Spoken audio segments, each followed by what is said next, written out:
months. Na alisimamishwa kwa sababu ya hii shamba. Sio kesi nyingine. Alishtakiwa na wazee wawili. Mmoja anaitwa Jonathan na mwingine anaitwa David. Na sababu ya kushtaki Kulo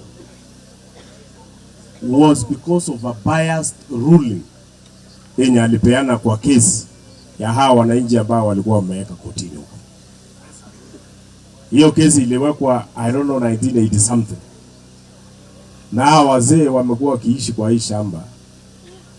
Na zaidi walikuwa wamesimamiwa na hiyo kesi kwa sababu that case ilishikilia hawa waendelee kukaa hapa. Then around 2022 around there wakati tunaelekea kupiga kura, Justice Kulo akapewa milioni 7 na Gavana Tunai. Rule 2 cases. Case number 1, Mau. Case number 2, Angata Barikoi. And I will say that without fear of contradiction, because when Kulo was suspended, he looked for me and asked me to help him talk to these two people. Nikamwambia hiyo ni shamba ya watu wetu. I cannot help you. And he was suspended. But juzi, hiyo suspension was lifted by JSC. Governor Isaac, you are a JSC commissioner. Tribunal. Okay. But you know that case. Hiyo case ilikuwa kwa minajili ya hii shamba. Wakati tulipoona hawa wazee walipoona hiyo imetokea kama shida, we appealed. Hawa watu walikuwa na mawakili wawili. One died, alikuwa anaitwa Tublenge. Mwingine ni Bosek. They replaced the other one and they proceeded with the case in the court of appeal. And then mambo mingi ilikuja ikafanyika hapo katikati. Nikakutanisha wazee, nikakaa na wazee. We tried to find a solution between the Moyoi and the Angata. And we almost came to an agreement. Then all of a sudden, tukaambiwa consent imetolewa, watu waende wakubaliane hapa chini. Na wakati watu wanangojea kukubaliana mpaka inapitia wapi, then some people wanakuja wanapitisha mpaka hapa. Then we also appealed the consent yenye ilikuwa imetolewa. Na kotini mwenye aisa kunasimamia wakatoa court order ya status quo kwamba hiyo shamba ikae venye iko.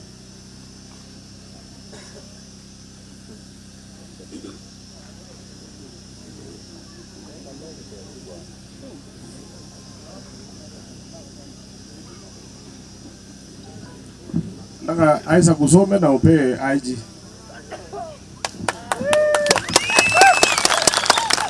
Judge alirule juzi around 27th. Juzi kwamba hiyo shamba ikae venye iko, mtu asiguze, mwenye anaishi kwa shamba aendelee kuishi kwa shamba, mwenye analima aendelee kulima. And that court order was served to the police, to the county commissioner, to the DCC. Alafu DCC mwenyewe akakuja akaendelea kuchora mpaka. Na alipomaliza akaita chiefs. Na nilikuwa nasikia waziri jana akiongea. Nilikuwa nafikiria mawaziri za zingine sijui hata niite waziri ama niite wazimu. I don't want to be reckless.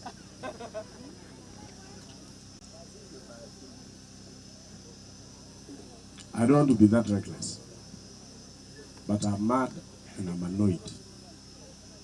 Aliita my chiefs. And that is where I want the minister to pick from. Who incited these people Because nilisikia jana akisema kuna watu wali inside, kuna watu walifanya nini inside, man. That was very foolish of them. Uliza yapigie Jupat, aambie Jupat uliita chiefs kwa ofisi yako. Na Jupat akaambia assistant chiefs and chiefs, endeni ambia watu yenu shamba imeenda. Akaulizwa nani amepeleka shamba, akasema ni number 1 ndio amechukua shamba. That is how that statement came to this area. That is why ukisikia hawa wananchi wanaongelelea mambo ya sijui nani, it is because of the statement Jupat gave to the chiefs. These chiefs wako na mashamba hapa. Ukiambia chief shamba imeenda na yeye anaishi hapo, unatarajia afanye nini? Unatarajia chief afanye nini? Alikuja pia wakaita mkutano, wakaambia watu shamba imeenda, so pangeni Muhammad. So if you can defy a court order and then come and kill, you know, defying a court order would have been a little bit soft, but killing 6 innocent lives and there is a court order barring you from doing anything on this land, that is the biggest crime ever. Na mimi nilikuwa nimesema, I don't know kama watu watakubali, nilikuwa nimesema we IG sijui hatukuandaa kukuona, lakini tumekuona.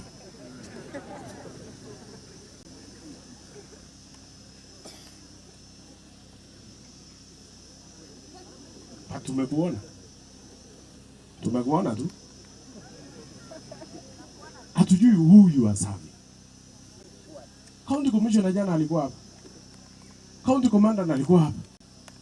Wakaulizwa na hawa raia, nani aliwaambia nyinyi mtume askari kupiga sisi? County commissioner was not aware of any operation here. County commander was not aware of any operation here. How do you order an operation of that magnitude without even informing the county commander? And I don't even understand whether you know it. Sababu nimesema tutakubali uongee, hata wewe utuambie if you are also aware of this operation. Hata waweza kuwa hatukuandaa uongee. Na sisi wanaji, I know this is the first time tunakutana na wewe. Sisi hatuogopi askari. Hatuogopi askari. Nimevaa trouser nyingine leo. Nilikuwa nimeweka hapa marisasi. Risasi nyingine iliua watu. Risasi nyingine haijapata mtu, ilipita. Na kuna zingine hapa. Sisi, yeah, this is evidence jiboa ipoa na mtengeje. Sisi hatuogopi askari. Na sisi ni watu wangwana sana. We are law abiding citizens. Kuna kambi mbili hapa. Kuna kambi ya STU hapa. Na imekuwa hapa tangu. Kuna kambi ya polisi. Kweli ama si kweli? Kweli. Kuna ya GSU pia hapa. Na kuna ya RDU hapa. Umewahi sikia kwa signals yako yote ati hawa raia wameenda kupigana na RDU? Umewahi sikia wamepigana na GSU wako hapa? Ama STU wako hapa? Ama polisi wenye wako post hata siku moja? Why yesterday? Why jana? Alafu a whole CS anatuambia ati watu walivamia polisi.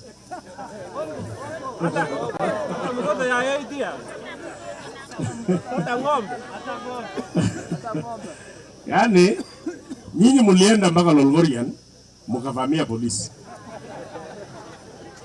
Yaani polisi hawakuja hapa, mlienda mkavamia Lolgorian. Alafu ati nyinyi mlikuwa criminals.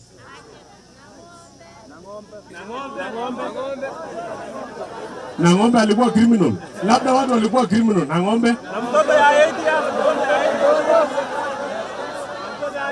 na msichana ya mwaka sijui ilikuwa mwaka ngapi? So I do, you know, you're giving a bad image to the government of this country. Very bad image. Na labda nyinyi, because you are police. Nyinyi police. Mliinuka kutoka chini, mkaenda from constables sijui mpaka wapi. Nyinyi labda mumezoea damu, mumezoea shida, mumezoea marisasi. What of a CS? A civilian.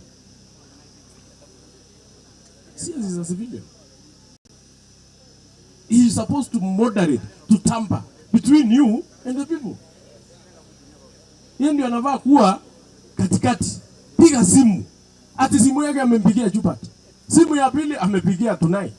Ati wao ndio wanapea information ati this is exactly what happened. Anapigia Al-Shabaab.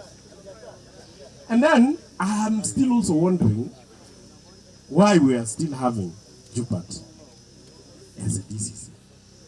When IG, you were in police when Jupat issued a statement. There are citizen people here. Tell them to get you a clip.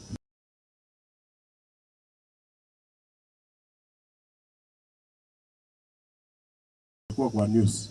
Akisema mimi nitaleta Al-Shabaab yangu. Kuja wafamini. Yani, how are we retaining?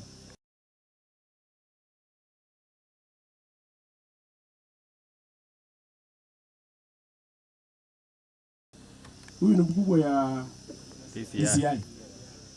How do we retain Al-Shabaab in our system of administration? Kama yeye mwenyewe alisema mimi ni Al-Shabaab. Why are we retaining him? And why are you arresting people? Why are you arresting people? Why are you arresting Al-Shabaab? Na kuna Al-Shabaab mwenyewe hapa. Why? The king.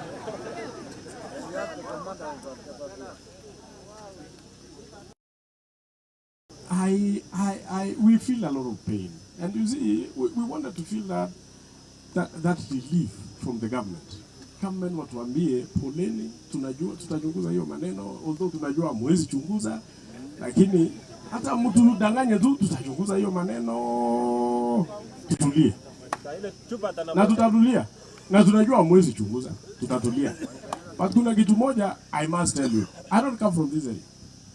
My constituency iko neighboring hapa. But hapa. My stepmother, mkubwa kwa baba yangu, alizikwa hapa. Hapa tu, some few meters away. My father was one of the 42 families umesikia wazee walisema waliletwa hapa kukinga hii area. My father stayed here until he moved my everybody, my siblings walizaliwa hapa. Mimi peke yangu nilipelekwa. But I came back here. We will just want to, we are not abiding citizens. But there are things we must tell you. Kwamba, number one, hii shamba yenye iko na misosano. Hatusosani na Wamasai. Na jana pia CS alisema mgogoro ya two communities. We have no issue with the Masai community. We have no issue. We only have an issue with a land grabber mwenye anataka kuchukua shamba sijui aenda afanye nini. Sijui anataka kupanda miwa. So that statement pia yenye CS alisema ati collision between two communities are withdrawn because hawa watu wanalima hapa wanaishi na Wamasai for many years. So don't bring that statement. Number two, hiyo shamba wanaiji. Ukisikia fujo nyingine imetokea hapa na mimi nitakuwa. Jana mtu alikuwa na issue statement as if anatafuta Johanna ati some politicians. Ni mimi. Hiyo politician ni mimi. Na mimi nitakuwa hapa. So mkileta siku nyingine police mjue Johanna ako hapa. Na hatutaomba usaidizi yenu. We don't need it. You don't need it.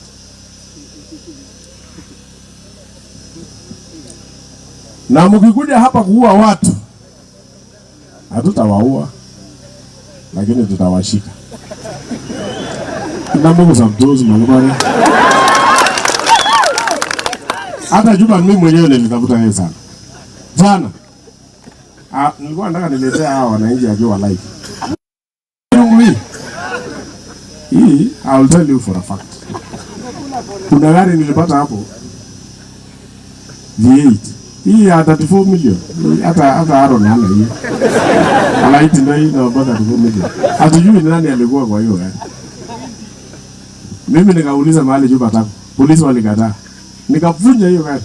Mpaka nikaingia ndani. Bahati mbaya Juba Taku. Alikuwa ameshika pikipiki, akateremka akaenda Chelsea, akatokelezea condiment, akaenda so.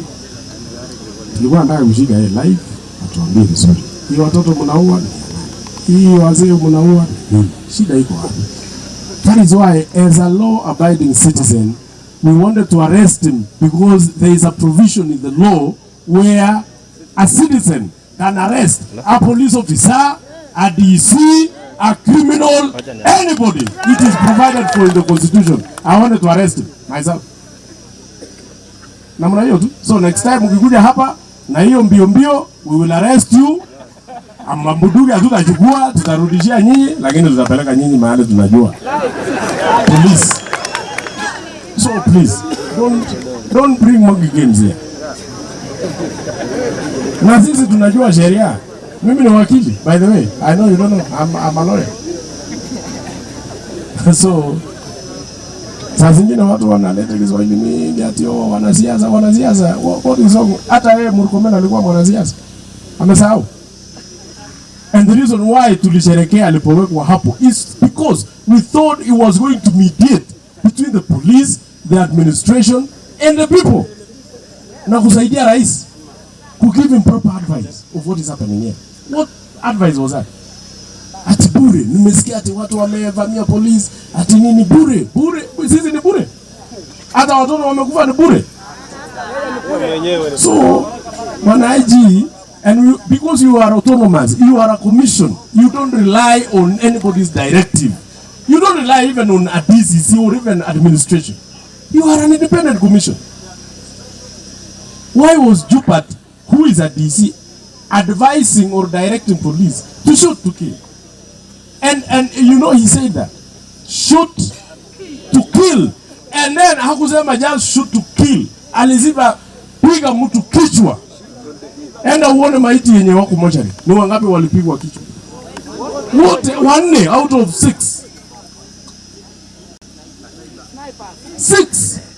4 walipigwa kichwa. Na ni amri ya Juba alisema piga uwe lakini upige kichwa. So we are demanding as a citizens of this country, arrest Jupat. My brother, your directives and many others, even before you, ordered for the arrest of some of us. I was arrested several times and there was no crime. Order for the arrest of Jupat. Fanya investigation baadaye wakati yako ndani. Yeah, exactly. Na tutajua by today evening ama kesho tutajua if you have not arrested him. If you not have arrested him mpaka tomorrow, no problem. Tutaendea. Lakini usikuje kuuliza baadaye what is this problem? Usikuje kuulize. Wewe rudia hii clip yenye tumetoa saa hii, hiyo ndio kupea jibu. That is the problem. Nilikata kwanza.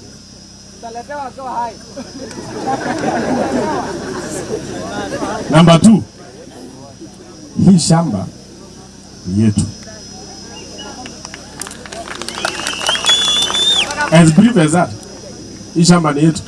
Kama mnataka kupea sisi title, pea sisi. Kama hamutaki, tutaishi venye hiko.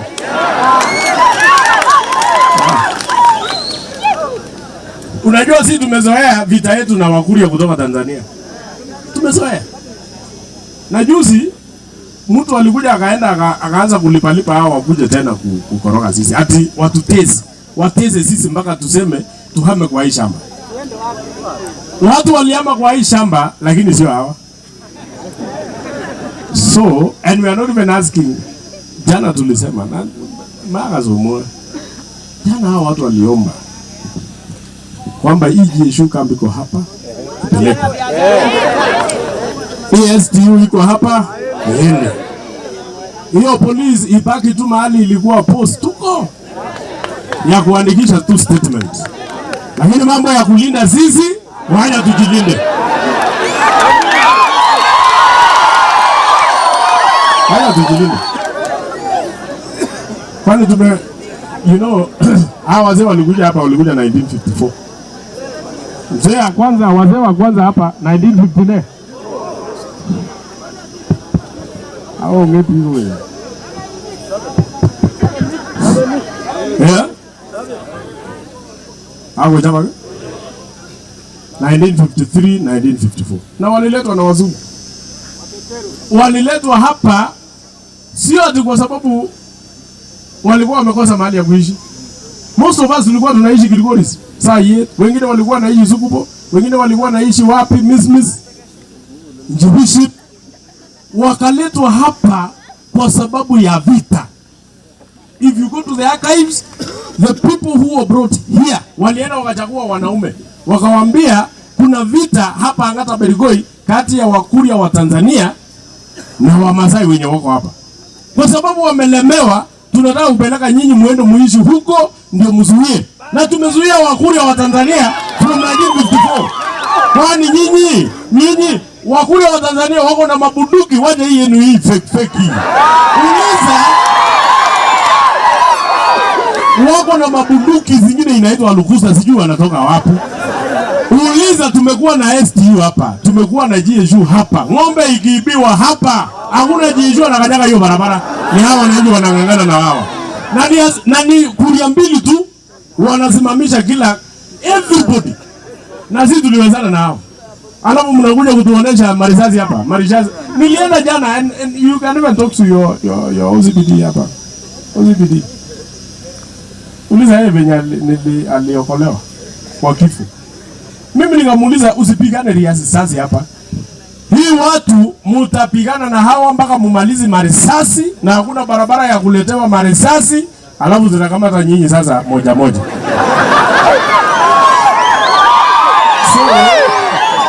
So my friend, mabunduki haikuundiwa innocent Kenyans. Mabunduki iliundiwa criminals. We have no criminals here. Because if we had criminals here, they would have been arrested. Kuna polisi ambao wana arrest criminals. Kama tungekuwa na criminals hapa, they would have been arrested.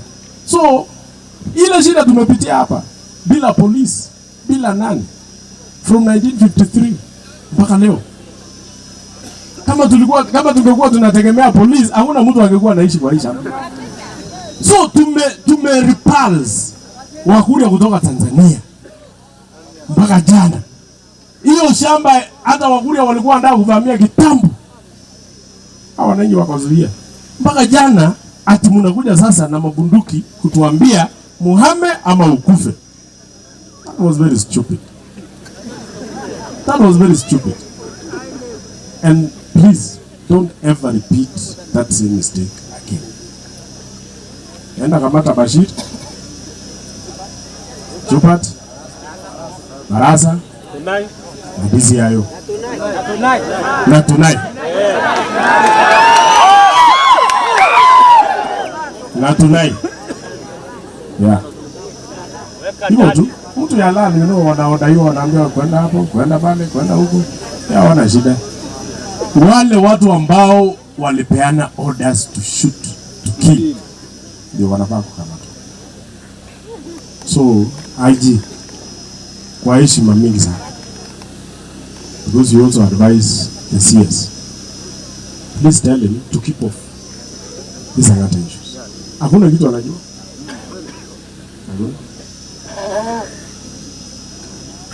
Na wakati anaongea mbele ya cameras, please advise him.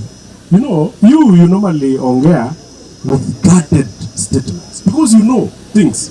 You know people die. Now, if you issue any simple statement, death will occur. So that is why you normally measure your statements. Huyu mtu ambia yeye kabla aongeleshe kamera atingize kichwa kwanza. Nisikie kama kuna kitu ndani.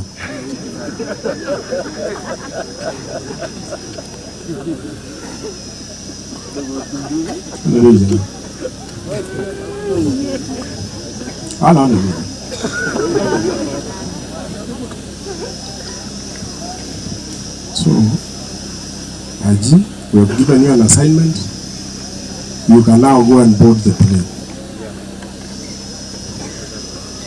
Unless you want to tell us how these criminals came here and what you plan to do with the criminals. Then we will allow you to sit with us.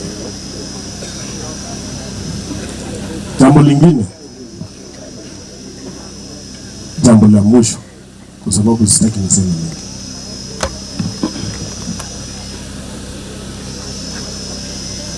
Umeona court order. Defying a court order is a crime. And then defying a court order and commit a crime of death is a double crime. Act of this court order. Ambia sisi wale watu ambao walidefy court order watafanyiwa nini? Kumewa Isaac. Hoteli Jingoti. Isaac. Imbara ni Angata ne kugi yugi dobe tuta genge. Akimbara tamo. Aho mo gani go yingen. Kiwone ndone gibi mo. Wone ndone gibi mo. Kogi nge wiltabiga mo. Ko wilta chichoto ako siri statement nege bo mushu. Kule bichu kugi juta mo illegally. Amo dissolving ki compensation. Inge statement na ngi ngi gone. Kiwa ya zara bi kimo ngwe no. Chendoro kiga wirte ahol kiga babi chukule. Kiga kyolde bichu mongen. Lakini nyo luge compensate bichu amude do title deed. Ko to gi sop to bi kyo kimite mo. It was up to us. I have the rule no inde ngi miu. Ngi bongo no inde daga ngi bongo ron. Kurule ko gesi bi kyo ke kilet. Amma mi lege mo ndo serikali compensate ngabe ngutki mo compensation. Ko lazima gigo ito court ni ruling. Ko mo gule ki compensate ni bi joto ke budget. That is the problem ngi face the government. Ugi gapile, augi ngene mi gesi na tago. Mi tena kuru court. Kimoche judgment gara mogi ne di lagene me ruwe ni o me kwane kimoche judgment gara na mwane wana uno rulo gara o gimi wa ne ipare gi ge bono ne mo no mume wala anyo gi lidide kino so me na me jowe wa ni na kimi na iguro muti ya targa lejo Miguel Lemungalego. Aga jul ke kaza bakay na mo bonyo din. Oke de ko na bet. Awonyo soy lambara. Ako ge juro. Ako baka osinende. Baka nyati. Ko ga itar wi janye ki goji notice uru nyati. Roba awa do bisi baka ita nyanza ko baka Tanzania ile tabu yo ako kuruzi nyanza yenu nile kumele nyongolo zenu ko to toka bila baka Tanzania wewe tarangi wa notice uru nyata nile baka ko jambare ko mo baka ko yora ki mini ki wa notice jomba sukaro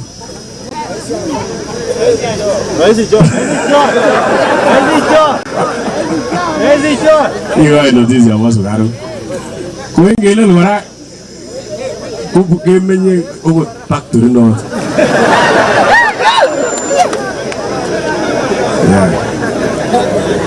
Ke jabot ko kanisa.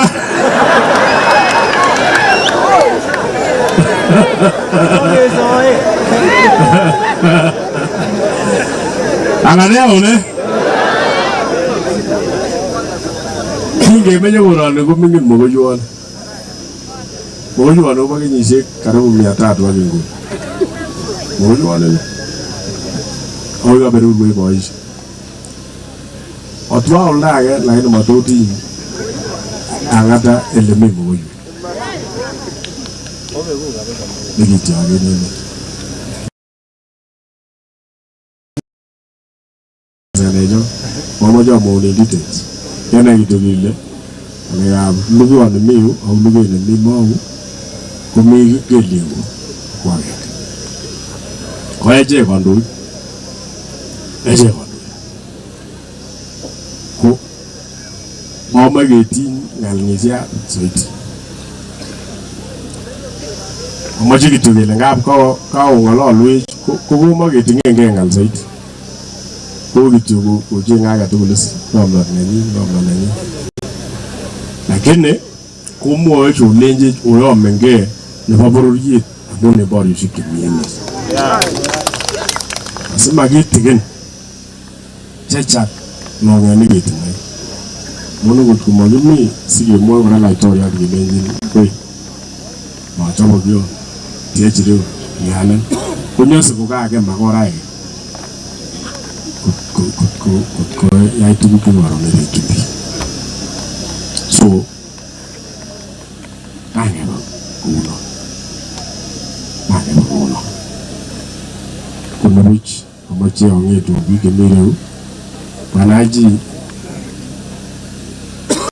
ana mena nazo rote ngona ngata so moyo zangu wacha watu wote waongee alafu wewe mwisho utanena. Asante. Karibu Mandasi. Naongea basi kongo missing mheshimiwa Ngong, waheshimiwa chemiten chekakobwa bwana IG, lakini biik chebo komonut en betutab raini, biik cheechen, biik chekakibwane kepchei tugul rirek ko meng'ik chutet chebo Angata. Samwoe ng'olyon age tugul ko nen asome konunetab kee kwa kondoindetab Chepolungu ale konyon nekatane konyon kora nekata Chepolungu kwa ujumla konyakepchei tugul rirechu, konyakemwa tugul kele oyo, konyakemwa tugul kora kele mutyo, lakini nesire tugul ko konyakeib ng'omnotet en okwek asikesich ng'omnotet kiyomen ak nebo kamuktoindet ak nebo kitabut asikenai ak kiyonchine kele raini en logoiwek chekomong en Angata ko kakiyonchine kele kitonondosi ko kikipsigis, kitonondosi ko kikolenjin ak meng'ik chebo Angata ngamun bichoton akichek ko kipsigisiek kou yon kipsigisiek biik alak chemiten kokwotinwek alak akichek. Konyon kora soi kandoindet nekamwoe Mheshimiwa Isaac kole yemakirib taban koiku taban koiku kwenet ano. Ko konyone ngamun ami yumbo Chepolungu yon bo Kimayayo konyoketergei en taban ireu simoityo koik yombo Chepolungu ano. Ngamun ye yombo Chepolungu taban ko kakibakatate tun en kasar age kembure kapchain nikan ko kakonam kapchain koik ano. Ko kakibwone en koming'inetab kee ak kenyikanatet neo siketonon ak okwek. Ko nibuch kakekas kakeyebi ako ngot komi ng'olyon Mheshimiwa Aaron, Mheshimiwa Ngong, Mheshimiwa Songo nebo Belgu neyoche keyochin bichu eb Angata ko kimi ng'olyon akomoche okas Mheshimiwa Ngong, kimi ng'olyon nekikokiyomegei en biikab Amalo ngamun kiangiseret akichek. Kot komi konunotiot neyoche kikochin meng'ikab Angata ko kikochin district nenywan akichek sikotonondos kaichek en atkai tugul. Ngamun kot ko en atkai tugul kobare kesir mwalimu kelenjin okwek ko others ko kasarta ainon neketonondosi ko kiechek. So ngot komi ng'olyon nekoib en ireu akwa keibe ak kandoik tugul ko kihakikishan ak keyai kit age tugul neimukokse kot ko Angata ko katonon ko district netononjingei si yanyoru biik alak tuguk alak akichek konyoru akichek. Kokose olelen yon kisire police, yon kisire tuguchon tugul, yon kakonyo district ak kemwa kele district ko Angata ko automatically elekisirisien ko Angata. Yon kakele district ko Angata automatically yon kisire mwalimu kesiren ano. So noton kit nekoib ane en koming'inetab kee asikebendi en tai yun tuguchun tugul. Komoche kityo kora amwa ale kakekas ng'alalet nekoking'alalen atkai tugul, kokikas mara kokomwa kandoik alak ng'al chekomwa en amut. Bwana Haji, since you are here today and you are the first advisor wa Mheshimiwa Murkomen, kindly, we don't know who misadvised him. Kindly tell him the actual facts from the ground.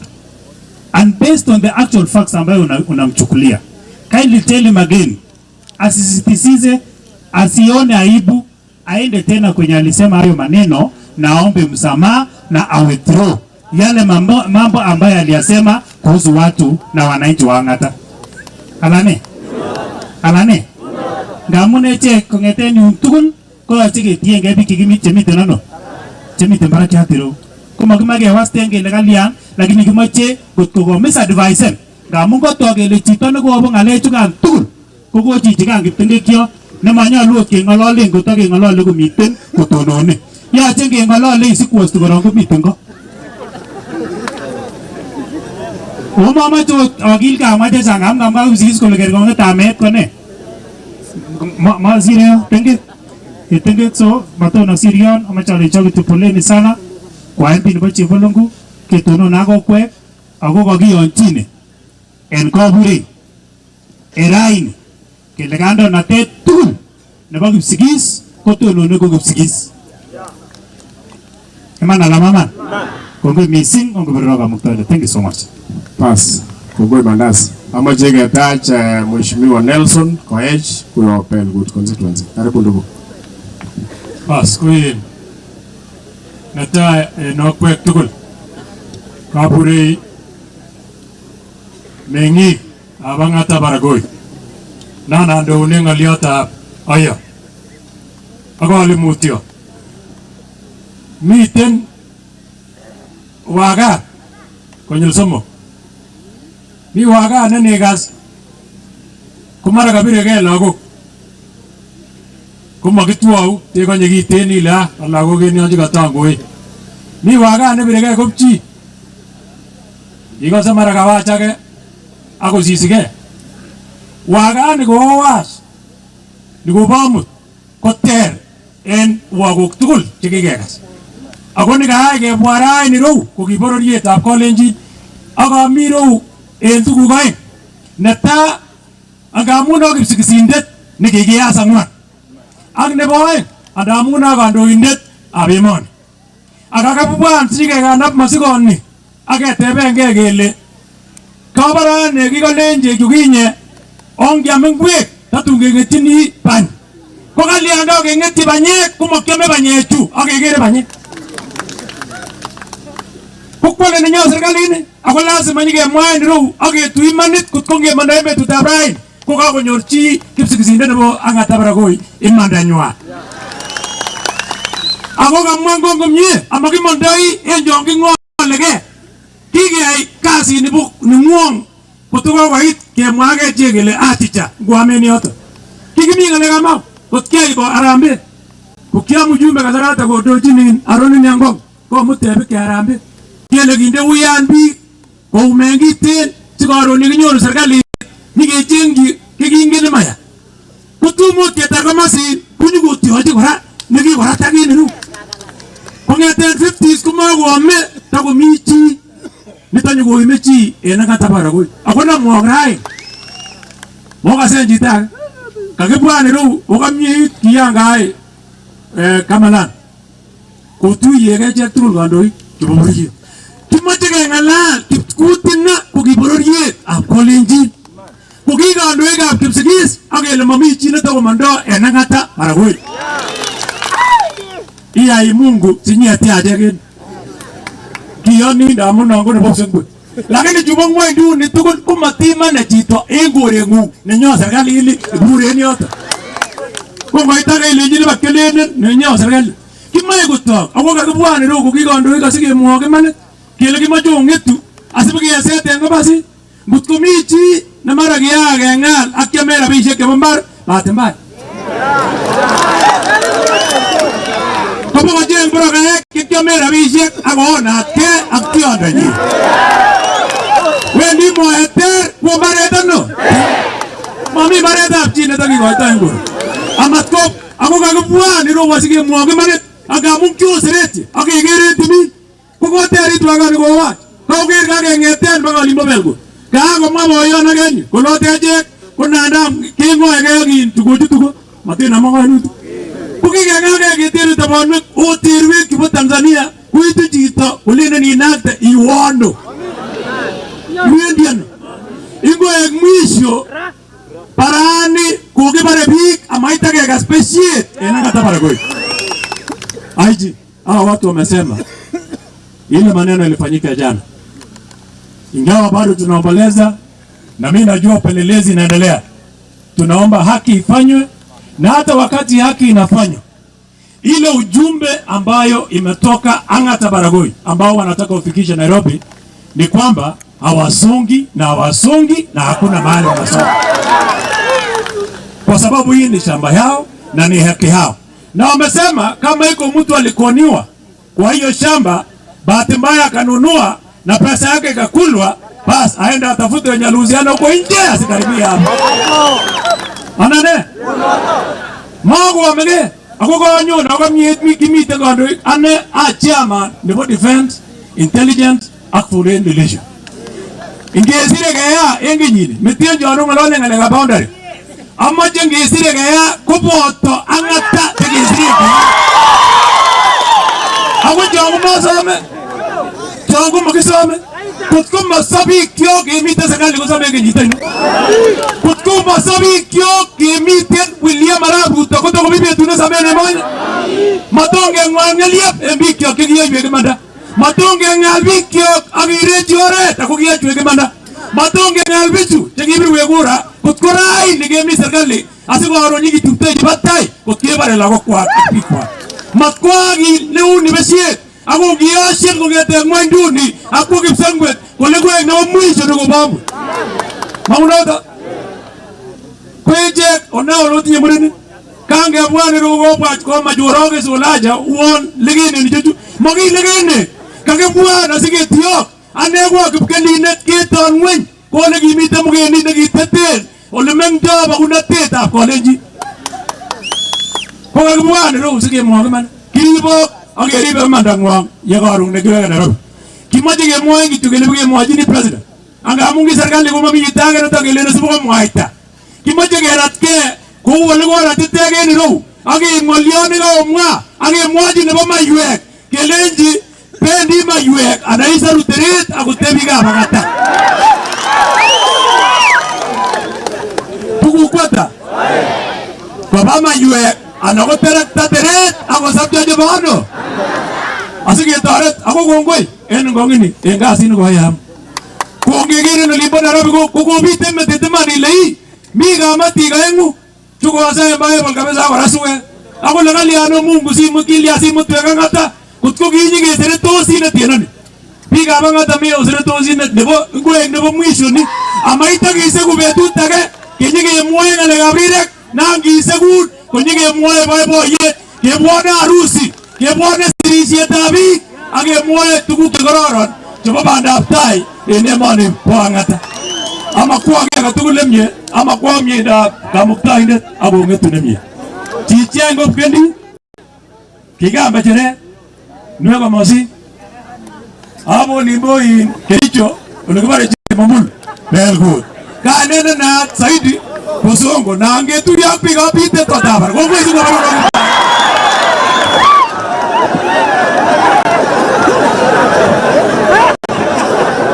kazi nda mana bagirire ko gatagi Virginia utije kangala ngane chaga chamarisa kubone amagiti amajege bangan yang sabime kenyo ngala awumureju kimi togo na ni bi ta ngena amajege ai simo bi ngala buch kingala lo imbo yo barata en jibalo o ngala mugule lu ga bi tu aw ngala mugule lu ga boys mara uye lo chino boys lakini zaidi kwa mara gigo lo chino ok boys amachi ke banga meju tageng utujo no ok boys o boys ko ngete na ngata ne awol musumo simo mabiju tabu ne tindo age tarchi kobe si ko tujo mara boys ke ba kusiki stul paka jo ko ni ko man mazara anazara go age ngolol jikeru chura mi ngale ke tinye boys ju ga no ju ga ngala le tinyo lu ge moy kondo ini siko na ile tie chake ne huyu ni tum ne kile nda nyoge yochini en Angata ke yochi ndo nguno wa ke sang korgori o ko kiwanyi kunyo kiti uruone ke nugo se ko mo in bigap kende ko le ki mo mugeni ko kikamwa mugeni kole kitechini kele Angata agetie mele kibi awoyok boyo ne kinyo kumara barara ne kimara bana kona mesi la tuli ni wara rabisha kumwe Laitoriat kunyo binet story noto asiko ne ule guro ne kumano kibara ala ko kinyobani ana ko kibomioni ana ko aja kigone Mungu engo ajine ne kibo chumbek ageje so amache kiwo ora sikuru ko masiri tio bikyo amagitinde bana bigi kama zongo kabisa neka no juta na ne iwe no juta kabisa we amne di mwa we nzo ngutu mozo byo bijuge ni reali kusitunge ile ne bi ngutu mozo bje kabisa gitindo yeme yani kutungu no mijiri yo denje bile mijibo mo jiri yo denje mijiba ngata ngulu jibu ko ngi yo mozo byo ngune reali ni kutunge sabe serikali da oy so amacho nafasi ni anget kabana Isaac siku toko mo agine akuguna umambulezi chachi karibu kabana bas ko in kongo misimu mheshimiwa ngeno mengi ga Angata tugul amacho leo polen sana mutyo mising engi goityo mutyo ogusto ka tugul kegas kineuni magitaga andu kunyone tosup kinongeter ongegere ko ako imenato ko magele akityo pole kakibwane nyongele ak pole ako kitonon district tugul ako kwek bagenge mosi wasiwasi kandoinatet nebo bororiet sigis ketononi ko ki agenge kila ak bororiet tugul nebo Kalenjin kemi tugul ki agenge ak Kenya ne agenge karoger kabwa bichu ko kabwane en ng'oliondenonito. Hata mimi nasema asante bwana Haji kwa kuja, at least you've shown hiyo humility ya kuja kusikiza watu, hiyo moyo ni unique, sijaona kwa wale wengine walikutangulia, na mimi nafikiri hata Ngeno anatambua hiyo. Sisi tunatambua, because for you to come and sit here and listen baka biti kirogera akakwebeit manu ni hakuna mwingine tumeona ama anasikiza, and you have spent time, you have spent time. Hata ulitutangulia tukiwa Nairobi, ukaja tuli overtake nyinyi tu barabarani. Barabara ni mrefu sana, akiwa overtake ni anore tuli doga kunyulika ngaba mai kwende kutereji uga go ipchichi machige mwango kimachani nguno. What the public is asking for is justice, fairness, and I think that is what the national anthem imeweka. Haki iwe ngao na ulinzi wetu. That is all we are asking for. Mimi sitasema mengi because I can see the weather is changing na mpaka twende mbele. Kama chiki hakikisha nwaka leo kimitu bulubagenge. Oya ni unoto. Ako kigete biyako kwe kongete kamo itura. Kikibwana mheshimiwa Ngong. Kusome ngejere neta akore bala. Ako ketige ngokora akikaikai. Actually ngendelea tugul kibagenge. Anane. Ako kunu melele kirostege en bororietab Kipsigis ami kora. Abo yone nguro ni bichu. Komaman rakogere jene ni ngorogore katager agenge katager sawe kongoi koberura kamuktoindet sawe sitakemi tugul kibagenge. Okon mwalimu neta. Mwalimu anyuma boyondani maezi simuchoge tuye sikamara. Kutakwarorwe anane okwe. Geribe no to kongo ana ko biga bangata amundo ko se boiche ogoto ko mita boiche ko ngalo ngale kumba bete mene chini twaze palipo waze abaribiki neno. Mali wechokse kijana wale kityo abaribiki neno. Nele mi boisie. Kumurenik ko kumayache kora kotestai kumurenik anan ne okwe. Kotomi murenik komi mo. Yoche komi murenik situngoi akichek boisie komwa chemwoe. Ana une akepchi lakini ng'olyon neletu ko nemwoe boisie. Ko kongoi en boisiek chekakong'ololwech.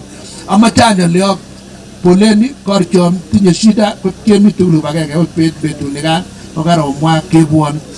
Mi ng'alek chekamiljon ngong'en yu kongen kole mowolu amu mwanasheria. Ingen akine ine kole ane komowolu.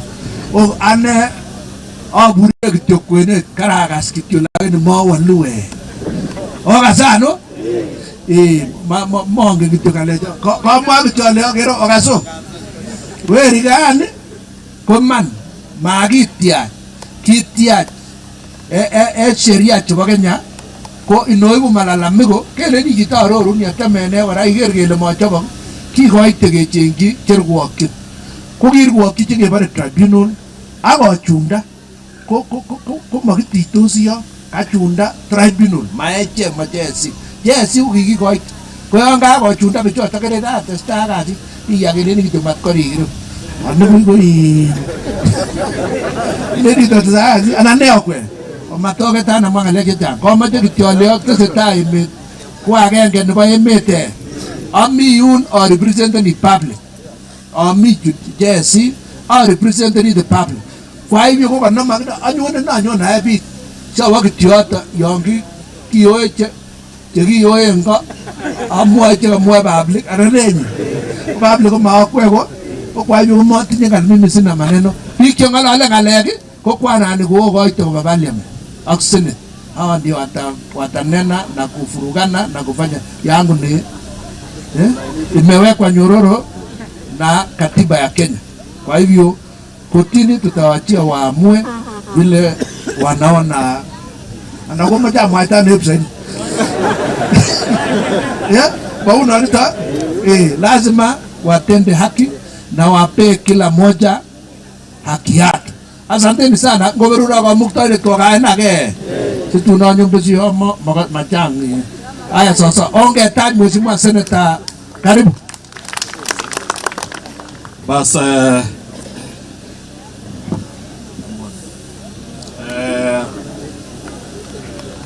mengikab Angata Barikoi nanondounen ng'oliotab mutyo mising nanole kora keny agoi keny oye mutyo en ng'alek chekobit en betutab amut. Nebo oeng ko kaketobot en yu kong'eten saisiechu kokitunen agoi nguni ndamun kong'eten amut baka raini ko kokingen kele kot komi nyigisindo nemi muguleldo kwakot ketobot kuni ak keyomchin kotustuse nyigisindo nekami mugulelwokikab biik. Nebo oeng konyon meten ng'alek chekimwoe kele senator anan ko majority leader anan ko ne konyon kwob sigisindet onget kole kokibar chekitupche en amut ne kong'wanit tuguk chekokiker. Ingen Jehova nemi psengwet kole kot ko koru saisiek chechang en betutab amut komasire sait agenge.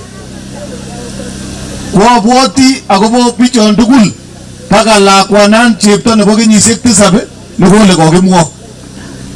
Atindoi akane en konyun chepto nenyun nebo kenyisiek 7 ko ngowendi bokorue kole yon baba kaboru ko kwabwoti akobo kwandab akine lakwani kokibore en yu.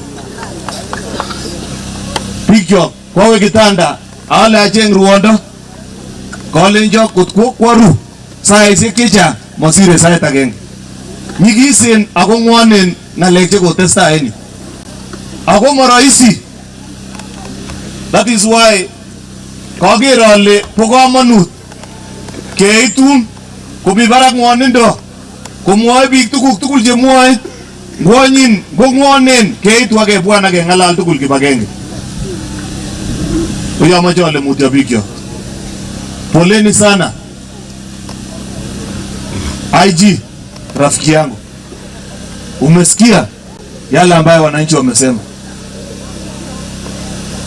kwamba watu walipigwa risasi jana kama wanyama, na wanapigwa risasi na officers wako ambao wewe unasimamia. Surely IG, hii shida itaisha lini Kenya, ambaye polisi wetu zamani, mimi nikigrow up, sijui ni training ya siku hizi hakuna, ama ni corruption, watu wananunua makaratasi ya polisi mpaka watu wanaenda ambaye hawafai kuwa polisi, ama shida ni nini? Zamani ilikuwa polisi wakisumbuana na watu, basi wanakufanyia ile inaitwa immobilizing, yani hawakuui, wanafanya kitu yenye pengine utasonga, lakini unabaki na maisha yako. Hii style ya kupiga watu kichwa ilitoka wapi IG? Hii ya kupiga kabisa risasi yenye by the time una pull the trigger you know somebody's life is about to end, and that person is in uniform. Surely IG, you don't want that to be your legacy.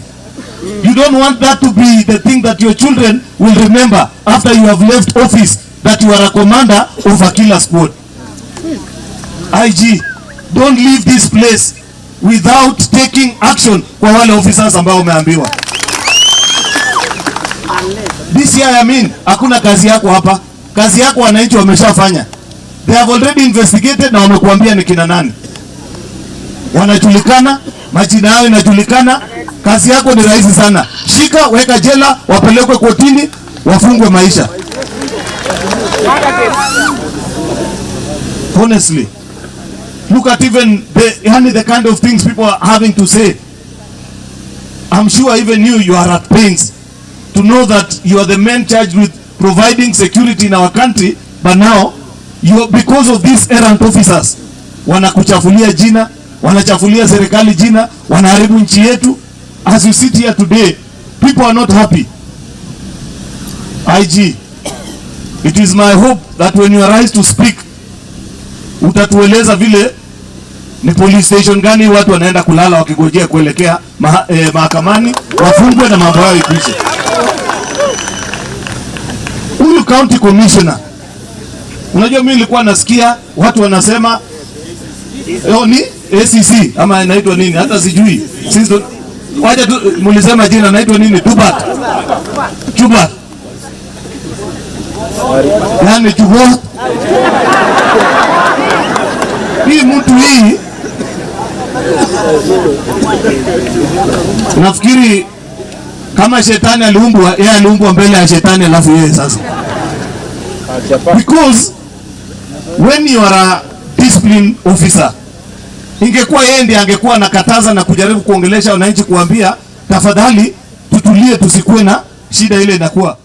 But umesikia testimony of all these people. Hao watu wakufanya mkutano ati wakuja waseme, but every person that has spoken amepatiana testimony kwamba he was the one in charge and giving command of how people are going to be shot. We cannot continue to tolerate such people. Huyo mtu umesikia testimony ya every person that has spoken here. I mean, because you are the one in charge with the investigation. Every witness that has spoken here ameongea na wako tayari kuandika statement. He is the one who pulled the trigger on that 7-year-old child. Yeah. Na kama ni wake. Aipoa wako hapa.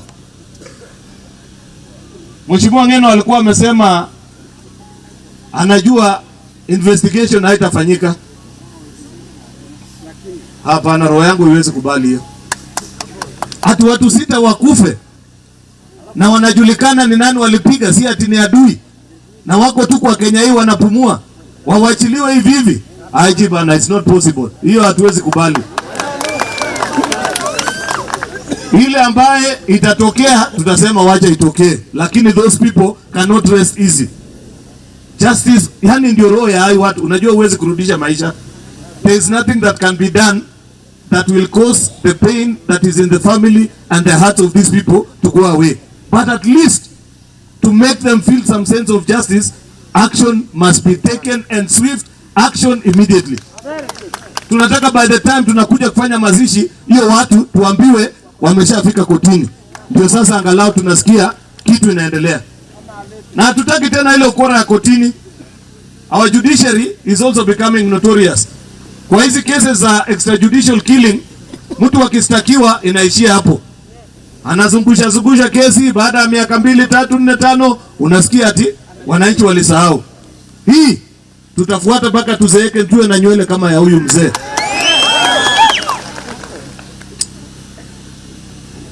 Mimi roho yangu iko na uzito sana. Na ninasikia vibaya kwa sababu ninajua hatungefika hapa. Na ndio unasikia kila siku tunakumbushwa, tunaambiwa ufisadi inamaliza nchi yetu ya Kenya. Huyo jaji ambaye alichukua hongo hiyo, Mheshimiwa Ngeno ametuambia, Justice Kulo, kama angefanya haki hatungekuwa hapa siku ya leo. Exactly. If justice had been served to these people, we will not be here today. Watu wangepatiwa haki, wangepata shamba yao vile ilikuwa. Can you imagine a situation where hata wananchi wenyewe kwa wenyewe, they are not worrying. Wameshakubaliana, ni mtu tu anafanya ukarabati yake. Amanges wananchi yani wamefanya kesi juu umesema kutoka 1983 hata kabla sijazaliwa. 54 wengi wa hii watu wako wamezaliwa. Mpaka wananchi wenyewe wameamua tukae chini na tuongee. Then somebody comes and does those things. Our hearts are heavy. IG, we expect nothing short of justice. That is the only thing that at least kabla tukuje kuzungumza, hiyo ni jambo ambaye is non-negotiable. Mheshimiwa huyu Ngeno, uliona jana vile alikuwa anakimbizana nao. Mimi nataka nikuvulie kofia Mheshimiwa Ngeno na nikwambie Mungu akubariki. Pengine kama ungesimama vile ulisimama jana na ujasiri, tungekuwa tunaongea maneno mengine hapa siku ya leo. Ingo tuchida this way. Ako ribin engenyishek tugul chebo sobengu. Ngalek ak lagok chok che koiterenge amut ak ile kakai ime sikosopcho lagok chok. Nebo angwan kakong'ololwe boisiek chok en yu. Angata ni koma angata buch. Mi kit nekingen Jehova akobo koroni. Mi kit nekingen Jehova akobo koroni. Mami betut nekebwone kokarirek kokasaet sikemanda kot komabit kit nemie akobo bororienyo. Amache alenji boisiek chok chukotuiyo kandoik en tai ingoberurok Jehova. Konete tuguk chemara nangetebie sait age kenyisiek mochu ile ne nekingen mising. Mamadaraka kityo che kokikonech anibuch en ng'omnotet kotot kiragenge boisiechu. Kangalal boisiechu bokosoi bekab kong.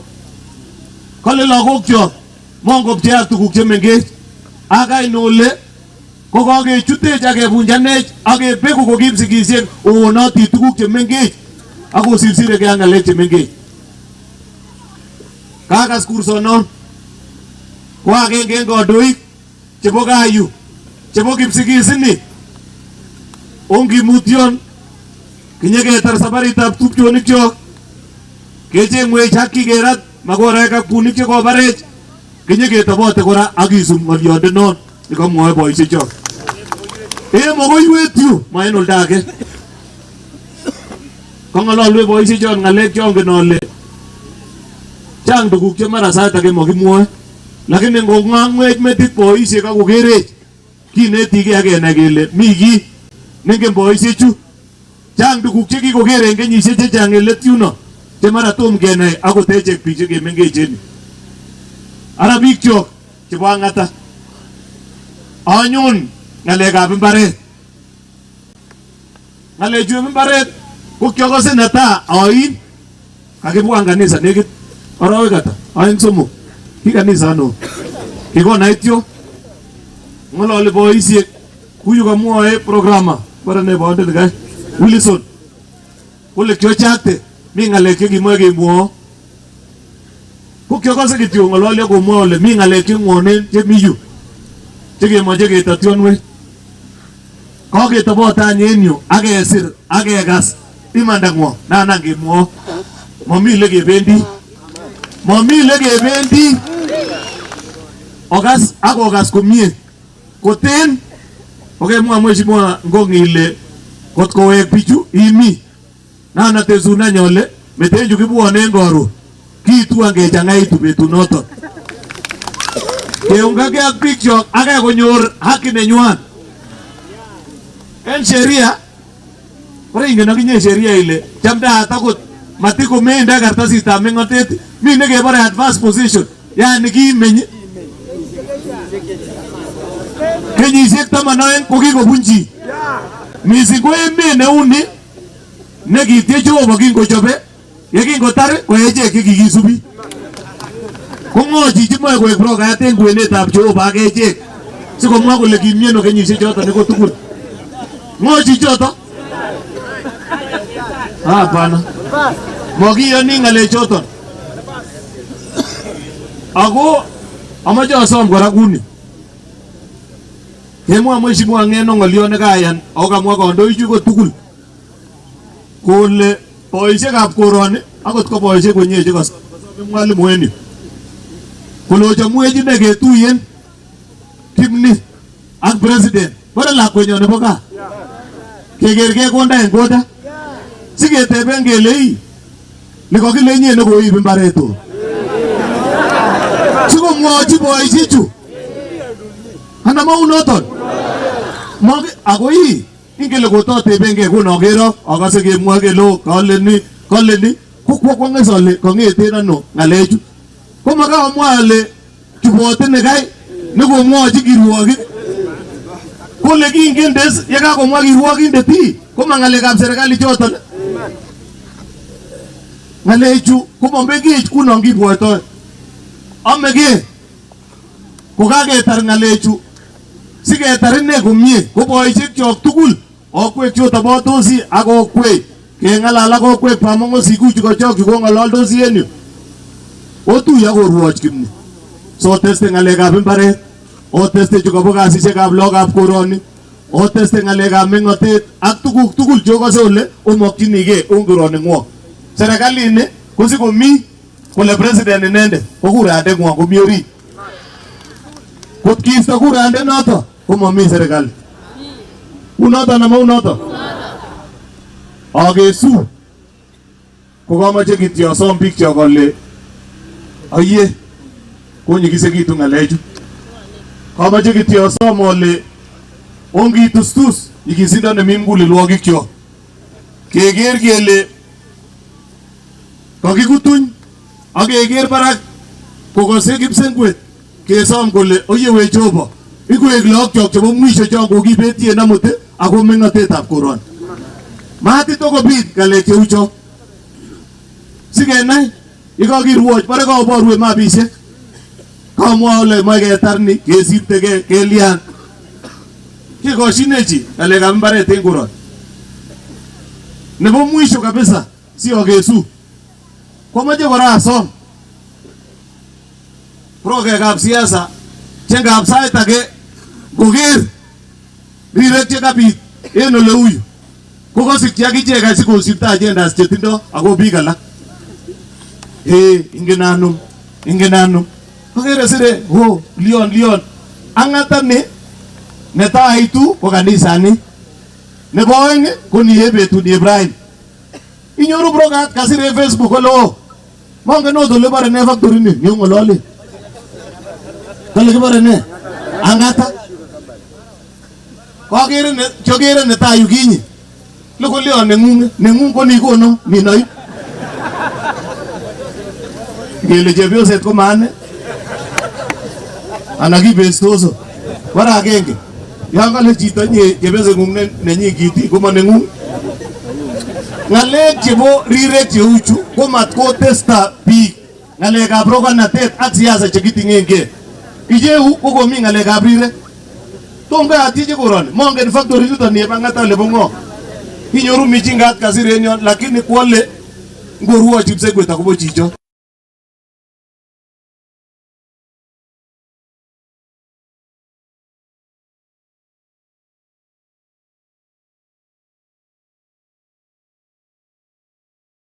Matiten asirion biik chok because tekewekse kibwone en ng'alekab rirek ak kebwan kora ng'alekab maendeleo Kamache kityo en nguni na nawe Kiswahili. Kama gorobon IG naona karibu inanyesha. Na unajua hatujakupea nafasi ili uweze kusema jambo hata wewe. Nataka nichukue fursa hii nikupatie kabla inyeshe. Ndio angalau uweze kusema na sisi, pengine roho yetu inaweza tulia kulingana na vile utasema. So mimi nataka niombe IG wetu ukuje uzungumze na wananchi wetu ambao jana walipatwa na hii kisanga, ili dunia ijue pia wewe umesikia na umeelewa malilio yao. IG wetu Kanja, karibu uzungumze na hawa wananchi. Asante sana mheshimiwa wetu majority leader wa Senate, waheshimiwa wote wale wako hapa, viongozi wote wa kijamii, jamii ya sehemu hii. Bwana Yesu asifiwe. Bwana Yesu asifiwe. Mungu ni mwema na kila wakati. Basi Mungu ni mwema na kila wakati ni mwema, na ndio sababu sisi wote tuko hapa. Si kweli? Tuko hapa tukitafuta suluhu ya jambo ambalo imetupata. Si kweli? Na ndio mimi nikaamua nikiwa Nairobi singeweza kukaa kwa hiyo ofisi ya Inspector General mpaka nikuja hapa niwe na nyinyi niweze kujua jambo gani ile imekamata upande huu. Tuko pamoja? Si tuko pamoja? Na ndio sababu nimekaa ile muda yote nimekuwa hapa nikisikiza, na nimesikia sana, nimesikia viongozi wenu vile wamesema. Na wakati mimi nimetoka Nairobi, nimetoka na Deputy Inspector General wa Kenya Police Service Mr. Langat, ndio huyo wako hapa, Eliud Langat, tuko naye hapa. Pia nimekuja na Mr. Mohamed Amin ambao ndio DCI na ndio mkubwa wa investigation zetu zote, ndio sababu tuko hapa. Na wakubwa wengine pia vile vile tuko na wao hapa kutoka kwa ofisi ile mimi nakaa kule Nairobi. Na mimi nimeweza kuwasikia. Kumbuka ya kwamba mimi ndio Inspector General wa polisi Kenya yote, si kweli? Jana nilichida upande ya Marakwet huko chini kusuluhisha maneno ziko huko, si kweli? Na nikifika jioni kwa kuwa kuna maneno, nikasema asubuhi kiamuka mimi nitaamkia upande gani? Upande huu hapa Angata Barikoi. Na ndio sababu mimi niko hapa saa hizi. Na mimi nimesikiza viongozi wenu vizuri. Nimesikiza watu wote wale wameongea hapa. Nimewasikiza vizuri sana. Na kwa ile maneno nimesikia, nasema hivi. Kitu ya kwanza, tayari nimesababisha investigation kubwa kufanyika hapa, na IPOA pia wako hapa kuona ya kwamba kama kuna polisi yote ile ambao wamefanya maneno mimi nimesikia hapa, IPOA wako hapa kama oversight ya polisi. Polisi yote ambao ameoperate outside the law anabeba msalaba yake. Tuko pamoja? Anabeba msalaba yake. Mtu yoyote ambao amefanya kazi kinyume ya sheria atabeba msalaba yake. Ndio sababu mimi niko na watu wale niko na wao hapa, investigations itaendelea. Nimesikia nyinyi wenyewe mmesema tuko hapa, tuko na DCIO huyo atolewe hapa aende mahali nyingine. Wanaamini huyo utoe hapa apeleka huko kwako headquarters huko. Alafu leta DCIO mwingine hapa.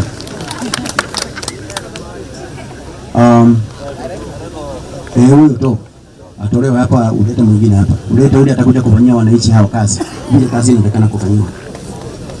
Ile kitu kingine nataka kusema ni vile nimesema, investigation tayari they have been instituted, na wale investigators kutoka huko Nairobi tayari wako hapa na nyinyi, watakuwa na nyinyi tuweze kupata ukweli. Mtu yote ambao wako na maneno lazima awajibike kwa mambo yake. Si kweli? Hiyo tuko pamoja. Tuko pamoja wananchi. Aya, hiyo mimi ni hakikisha yangu, mimi nawaambia kwa saizi. Ila kitu kingine wale maofisa wako hapa ya GSU, hiyo komanda wa GSU hao watatoa hapa, peleka mahali nyingine pale.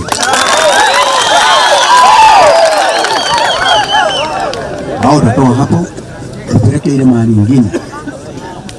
Ile kitu kingine mimi nataka kuwaomba Nimesikia mambo ya wale wamefanya uhalifu hapa.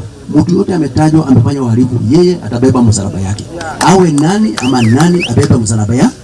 Sio tuko pamoja? Na si mnaamini mimi hivyo? Abebe msalaba yake.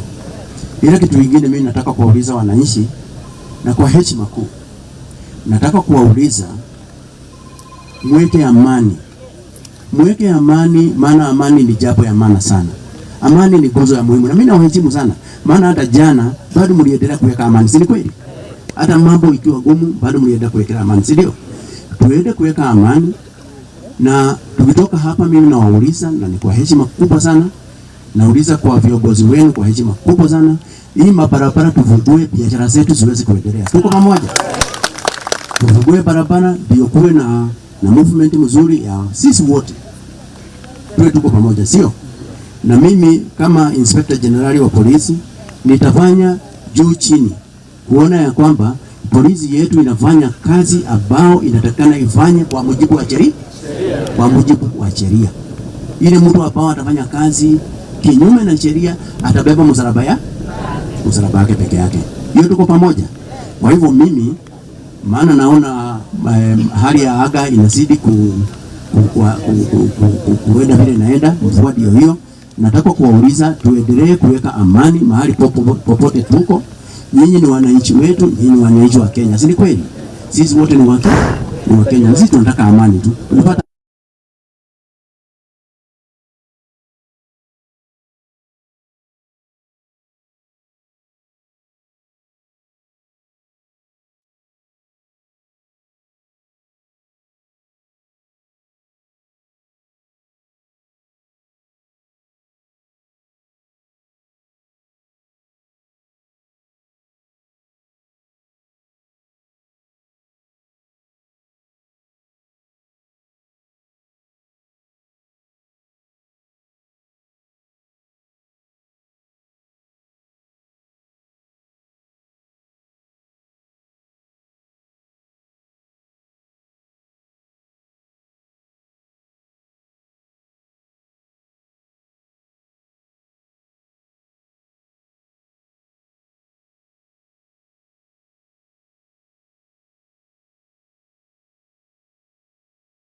bring it back, and we are going to pass it to regulate the border sector and become an income generating sector like any other sector in the country. Thank you, Mr. Speaker.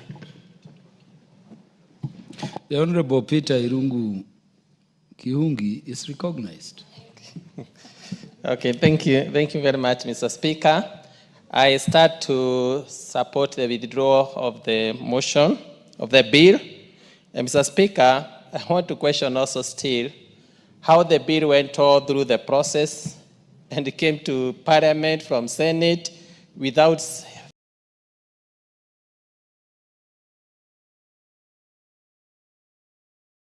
the mover or the Senate itself be able to realize the anomalies that they could have rectified. But Mr. Speaker, I want to support the most members what they have come. We need to regulate the operations of border. I think we are now allowed 24 years because mostly it came after during Kibaki regime. And I want to say, I was once operated as a conductor between around 2000, between Kayole and Nairobi, before Mechuki rules. It was extremely chaotic. And when he came with the Mechuki rules, we never knew that it would work. The only instinct that is needed is somebody who have the boldness and somebody who is not careful too much, maybe on his popularity, because we must regulate the border sector as it is. The numbers now that we are in of people who are employed by the sector, they are extremely rising. And I wish, as the committee is saying, this is an institution, these are whereby we need now to develop maybe a directorate that is concerned and every day is working on border sector. Because now, as it is left, I realized the other day, there was a burial in my village called Watoha. And it was a burial for a border guy who had an accident. I think there were 3. 2 died, and one of them maybe is in hospital. But during the burial of one of the border rider, there came a group of borders who behaved as if they were chaotic. They interfered with burial whereby when the pastor was preaching, they came and took the coffin, they went directly to the burial site and buried the person. Without even prayers, they disregarded the family. It was so embarrassing, so chaotic.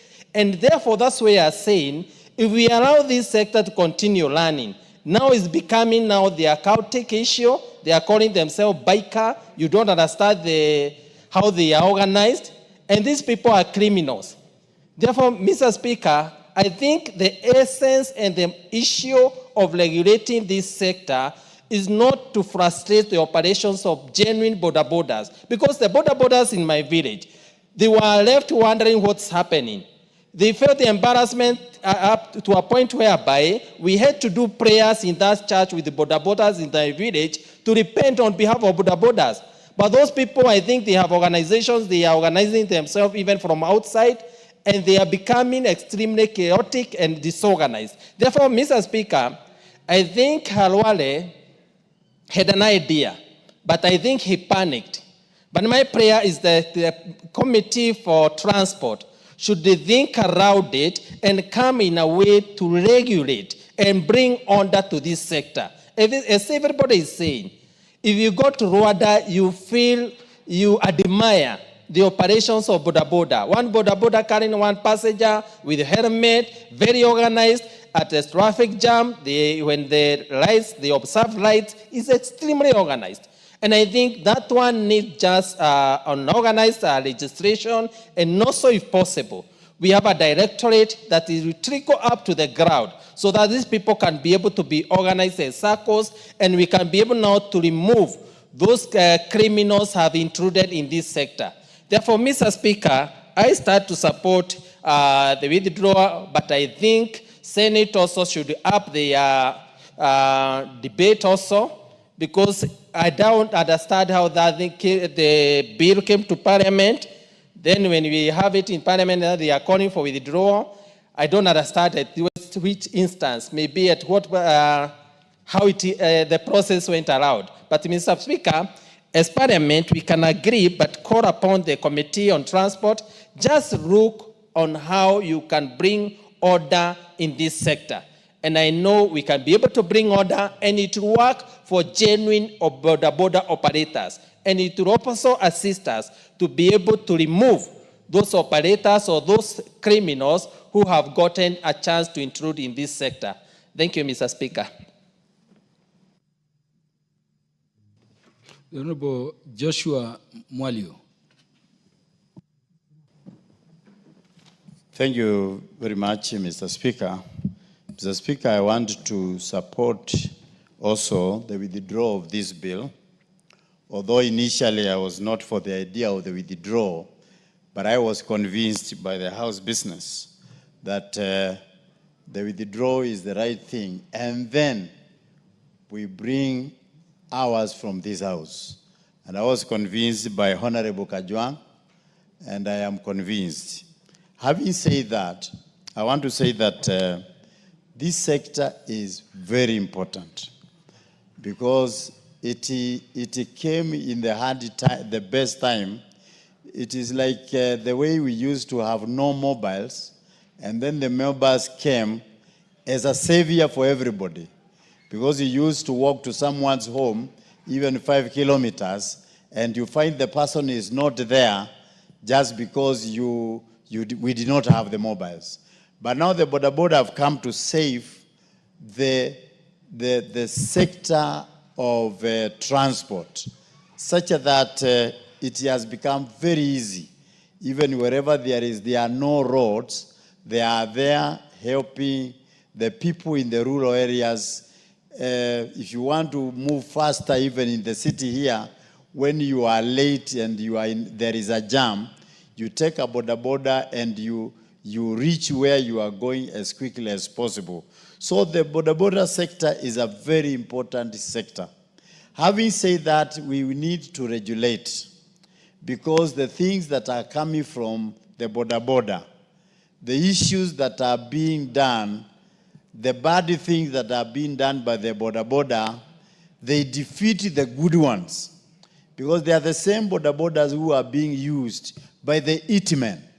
If they want to steal from you, they snatch your mobile and ride very fast, leaving you wondering, how do you run after a motorbike that is speeding? There are other things that are being done which is very good. Some of them are so organized, such that they have their circles where they give money daily, even 100 shillings. And at the end of the day, they are able to give one person some money so that that person can buy his or our own motorcycle to be able to do the business. So there are good things that happens, but there are also very bad ones. The bad ones are the accidents. In my constituency, I cannot count how many people have been maimed. Some have become even disabled. Some their legs have been cut because there are multiple fractures, because they have been knocked by boda. In fact, there is one young man already now this week is in a mortuary who was knocked by a boda last week. And so many things that we cannot even, they are countless. But when we will regulate it, we need also to enforce the law enforcement agencies to make sure that the bodas keep to their lane. We have done so many trainings, even with the CDF. We have trained them not to ride without helmets. We have even trained them not to ride without insurances. We have trained them not even to carry 2 people, but to carry only 1. But even after the training, they still go back to their old habits of carrying as many people as possible. You find one is carrying 4 people, And he himself is as if he is standing because he is there just next near the end of the motorbike. So it is very important to bring a regulated sector in this house so that we go through it, make it happen, because it was meant to be a very good sector. And of course it is, but because of the very bad things, then everybody is saying the border. They bull people, even us, when we are campaigning. One time, I was bulled by them, and they even prevented me from entering a town until I paid 20,000. You see, so much bullying that they bully even the member of parliament. When you are going there to look for votes, they tell you cannot enter this town. It is controlled by us. It's a cartel. You pay money for you to enter and look for votes. If it's a rally you were going, you become late because you are arguing with the people that don't want even to hear you. So it is very important for us to regulate it, and let us talk to them and tell them this is a country whereby we need to be ruled by the rules that are already set, and not everything that you do that is accepted. One of the honorable members I just cited, you drive like this and there is one coming on your side. You don't even imagine there can be anybody riding towards you when you are on your line. So you might even collide and kill them, and even kill the passengers. So it is very important that we do what is right in this house, and our way is to make laws that help our country. I've seen also some of the organized ones. They obey their chairmen, they obey their secretariats, and you sit down with them, you plan your rally with them, so that they bring you in a town so that everybody is alert. Somebody is coming to speak, even to the people that you wanted to speak to. So they are good for organizing people and also for attracting attention, so that they call for you the crowd. They are good for that. But if you don't pay them after they have done for you that, next time they might not even allow you to speak to the people that you wanted to speak. For Speaker, I want to support for this bill to be, this motion to be brought again after the committee has made good of it, and so that we can make the laws that can govern the sector, so that our country can be disciplined. I've been to China. There are small thousands and thousands of border riders, but they are so disciplined that they move as the cars move. When it is time to stop, you stop. When it's time to move, you move. And it is very organized. And that is where the motorcycles are manufactured. But here, whereby we have been able to import them, we are the ones who are not able to use our roads in the right way. So with those few remarks, Speaker, I support the withdrawal. Does the Honorable Eric, the son of Mumbi, want to contribute to this? I'm told Mumbi is the mother of all the Agikuyu. You're not contributing to this? Okay, the Honorable, the Chair, the Departmental Committee on Finance and National Planning, Honorable Kimani. Thank you very much, Honorable Speaker. And the motion today is on the discharge of the Public Transport Motorcycle Regulation Bill, Senate Bill number 38 of 2023, which is now the official withdrawal from the House. This bill sponsored by the Senator for Kakamega, Dr. Boniface Halwale. I've gone through the bill, Honorable Speaker, and although there were some things or some clauses in the bill that were offensive and probably necessitated the Senator's decision to withdraw the entire bill, it's unfortunate because the bill carried very many things, or a few things, or quite a number of things that were very, very useful, that would have been very useful to this particular sector, Honorable Speaker. But before I debate the merits of the debate, Honorable Speaker, There was a presidential decree that was made in 2023 that was supposed to require training fees for boda bodas to 2,500, Mr. Speaker. I have checked that actually there has been programs that are being undertaken by AA, by NTSA, and by NYS that actually reduce the cost of this particular training to around 750 shillings, Mr. Speaker. However, these particular programs remain a mirage because there is not enough publicity on this, even to our constituents, Mr. Speaker. For you to acquire just a license to ride a boda boda, you need to have a provisional driving license that you apply at 650 shillings. You need to have a test application fee that you pay 1,050 shillings, and you need to pay a license and endorsement of 600 shillings. The training, I checked a few of the training colleges in the country, will charge you between 5,000 and 10,000 shillings, Mr. Speaker. So for a skill set that is very important to the people at the bottom of the pyramid, and to the real hustlers of this country, Mr. Speaker, I think training fees for boda boda riders remain too high for them to afford.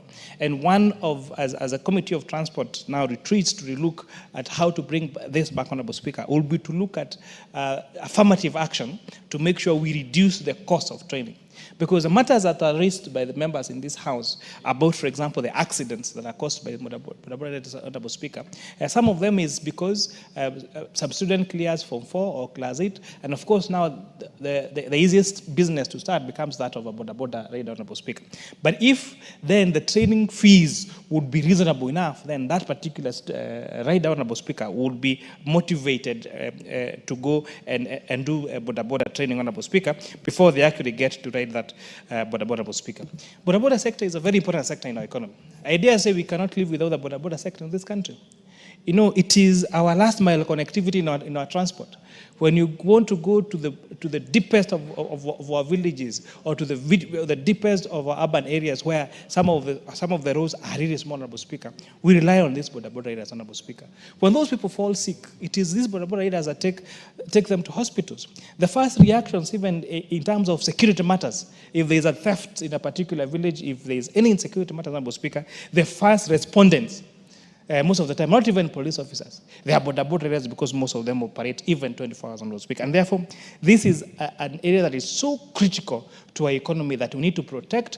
We need to provide affirmative action, Honorable Speaker, so that these riders can have training, can have better access to safety gears, such as a helmet, reflectors, Honorable Speaker.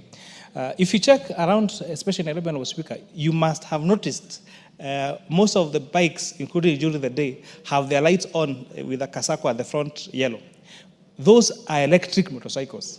And Honorable Speaker, the spur of use of electric motorcycles in this country that have saved the fuel consumption or the cost of running these boda bodas by more than 50% is a result of policy directions that have been made on this House. The Finance Act of 2023, Honorable Speaker, provided for zero rating of electric motorcycles and their parts thereof, Honorable Speaker.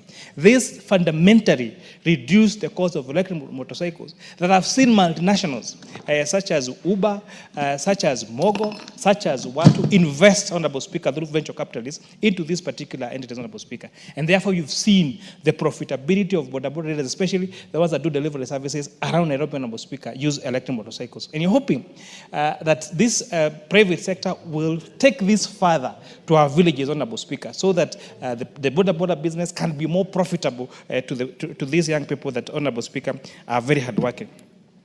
As much as we want to blame our boda bodas for the acts, Honorable Speaker, motorists also have contributed to this.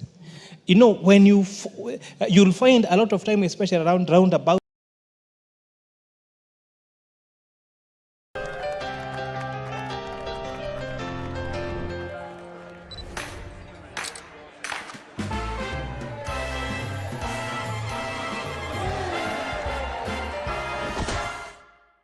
Oops, say cheese. No, say Zeiss.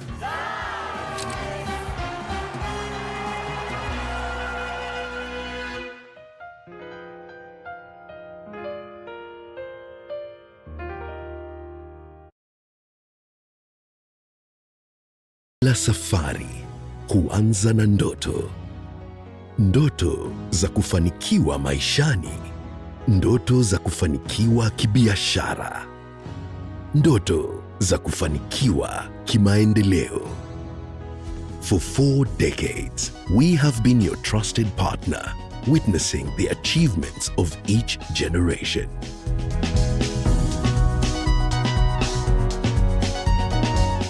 As we celebrate 40 years, our promise is to be with you for life. Tufanikishe zaidi.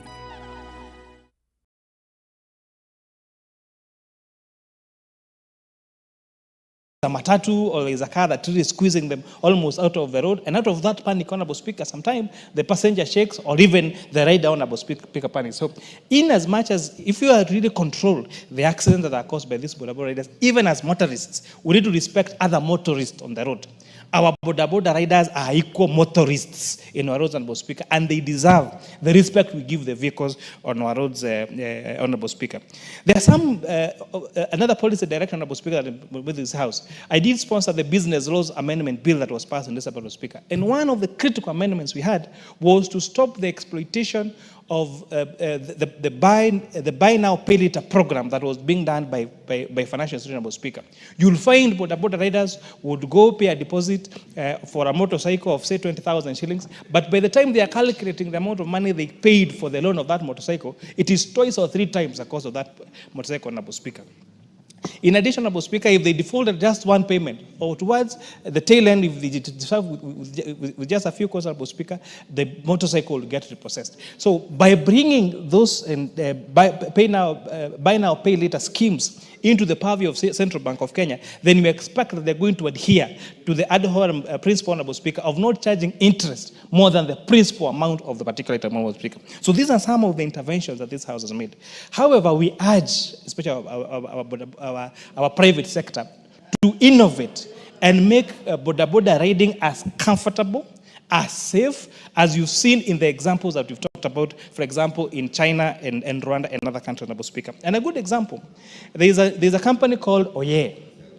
So Oye has partnered with National Oil petrol station, it is Total Petrol Station, Honorable Speaker, where now when the boda boda riders get to fuel their motorcycles at National Oil, at Total Petrol Station, Honorable Speaker, they actually get to contribute towards having a medical insurance for them and their passenger, Honorable Speaker. And these are some of the products, as we say, can we have our insurance industries innovate and have such solutions as these in terms of affordability, accessibility, and have the boda boda rider and the passenger to be covered on medical insurance, just the same way we have for motorists, for other motorists, Honorable Speaker. So we laud the interventions that this House has made, and we look forward to the Departmental Committee on Transport coming up with even more innovations to cushion our boda boda riders from, to make sure that the riding is safe, the costs of their training is reduced, the cost of their security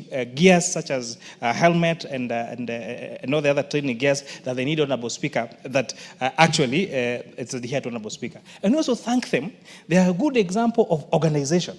You know, you go to stages across the country, you find they're organized. They have the chairman of that stage who approves all those people that ride that particular stage. They know each other. Some of them have welfare programs. They organize themselves at the ward level, at the sub-county level, at the county level, and the national level. And if, for example, if, Honorable Speaker, we can find other ways of supporting them, especially with products, Honorable Speaker, and affirmative action on these particular people, I believe that they can really transform our nation, not just economically, but ensure there is a safe way of movement of goods and people from point A to B, Honorable Speaker, and they actually get to earn a decent income to support their families, because boda people in this country are very hardworking people. And as Honorable Speaker, let us stop castigating all the boda riders. Ati tunasema watu wote wa boda ni wabaya, ni wezi. It's just like in every sector. They are treated by professionals who do not adhere to professional good conduct.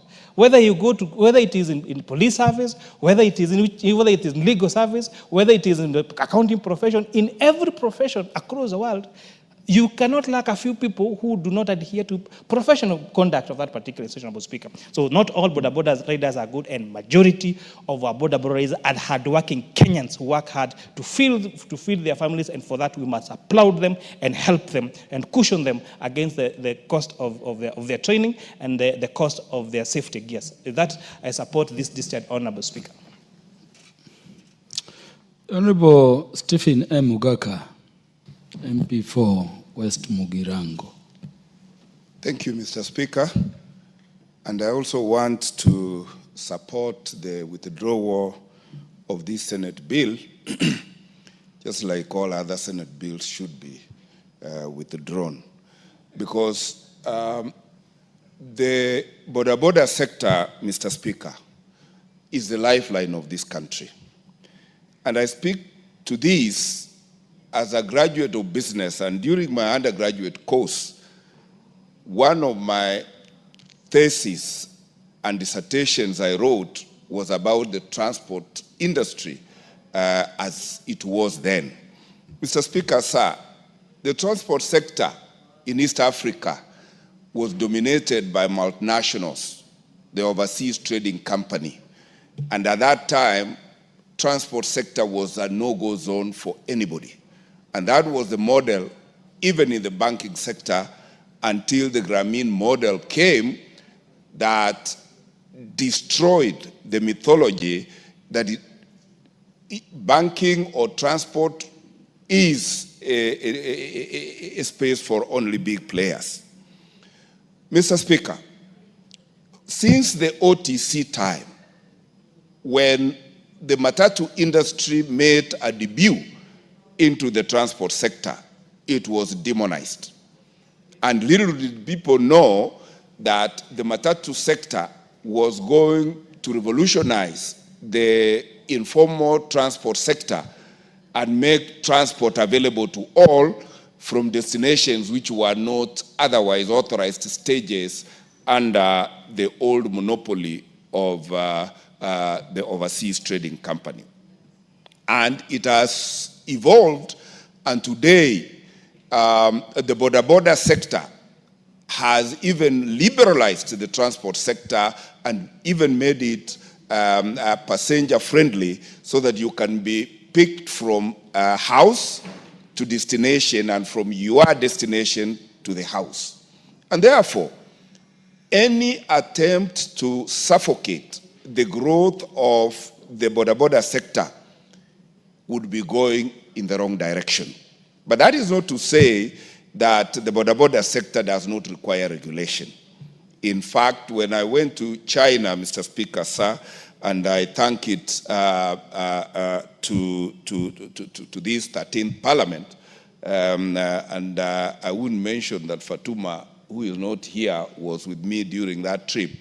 I did see that the border sector has gone down to even having border hires, just like we have car hires, where you do not need to own a border to use one to move from destination to destination. And that is why, Mr. Speaker, any regulatory legislation that is not border and passenger centric, that would be a regulation in the wrong direction. How I wish that this country, under the CBC education program, trained all our learners on how to use borders, how to license our learners as they get out of school, they are able to ride and they are licensed to ride borders, so that we can have transport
Five Senses Restaurant, Nairobi.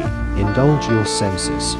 Visit us for the ultimate dining experience, whether for your romantic dinner, birthday celebration, or business lunch.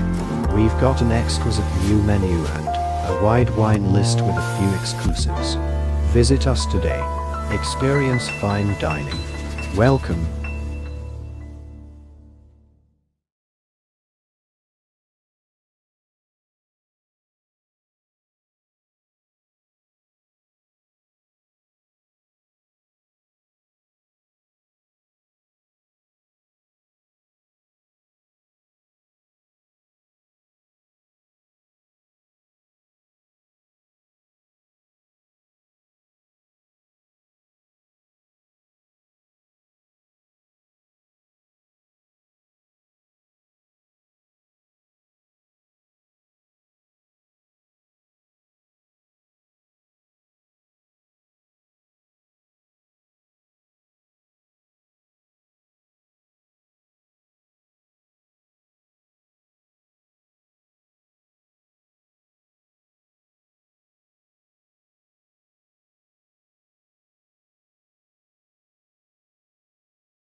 how to license our learners as they get out of school. They are able to ride and they are licensed to ride border borders so that we can have transport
When you go to Kigali, you see there is a lot of sanity in this industry, the boda industry. So if there is streamlined, rules are put in place, I know it's an organized institution. They have leadership right from the village, sub-county to county levels. If they can be put together, they be taught on so many things, on road safety, that one will be very good for them, because most people, livelihoods of our people in the villages, and even in big towns, even in Nairobi here, I normally see when there's big jam, most people use the boda riders to be moved from point A to point B. Even before this Mombasa getting to the airport, it used to be a nightmare before the new roads came up. People used to jump onto bodas to rush them to the airport. So let us not look at boda as a menace or as a problem. The boda sector must have rules that can govern.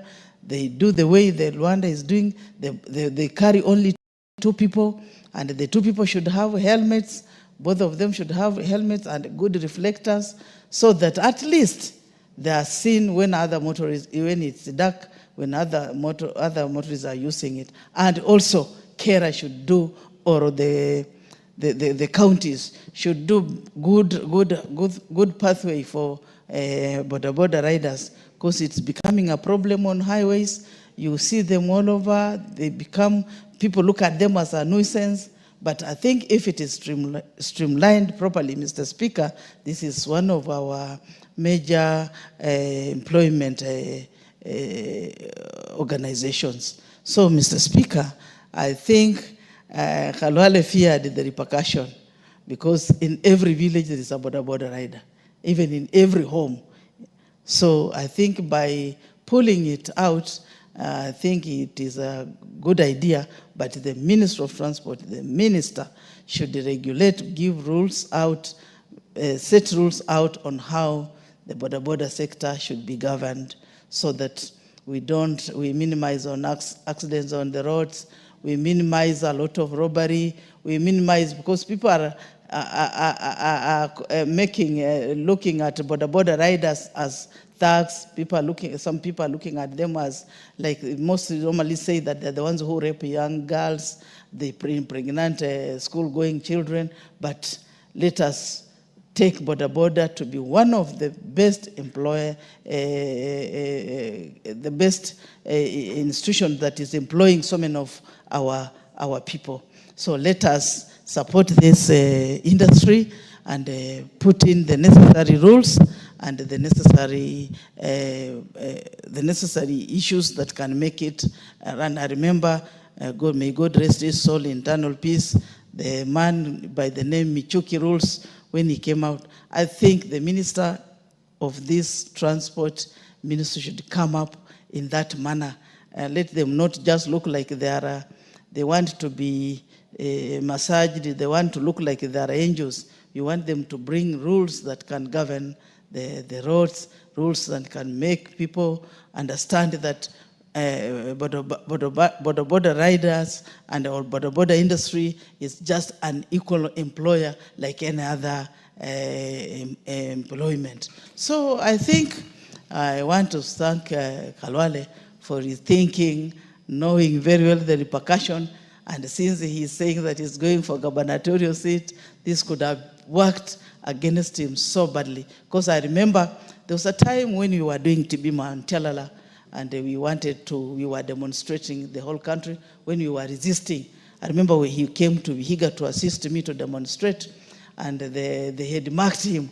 Honorable Kajwang knows that very well. He jumped, Khalwale jumped onto a boda, and he escaped the OCS from arresting him. So these boda services, they are good.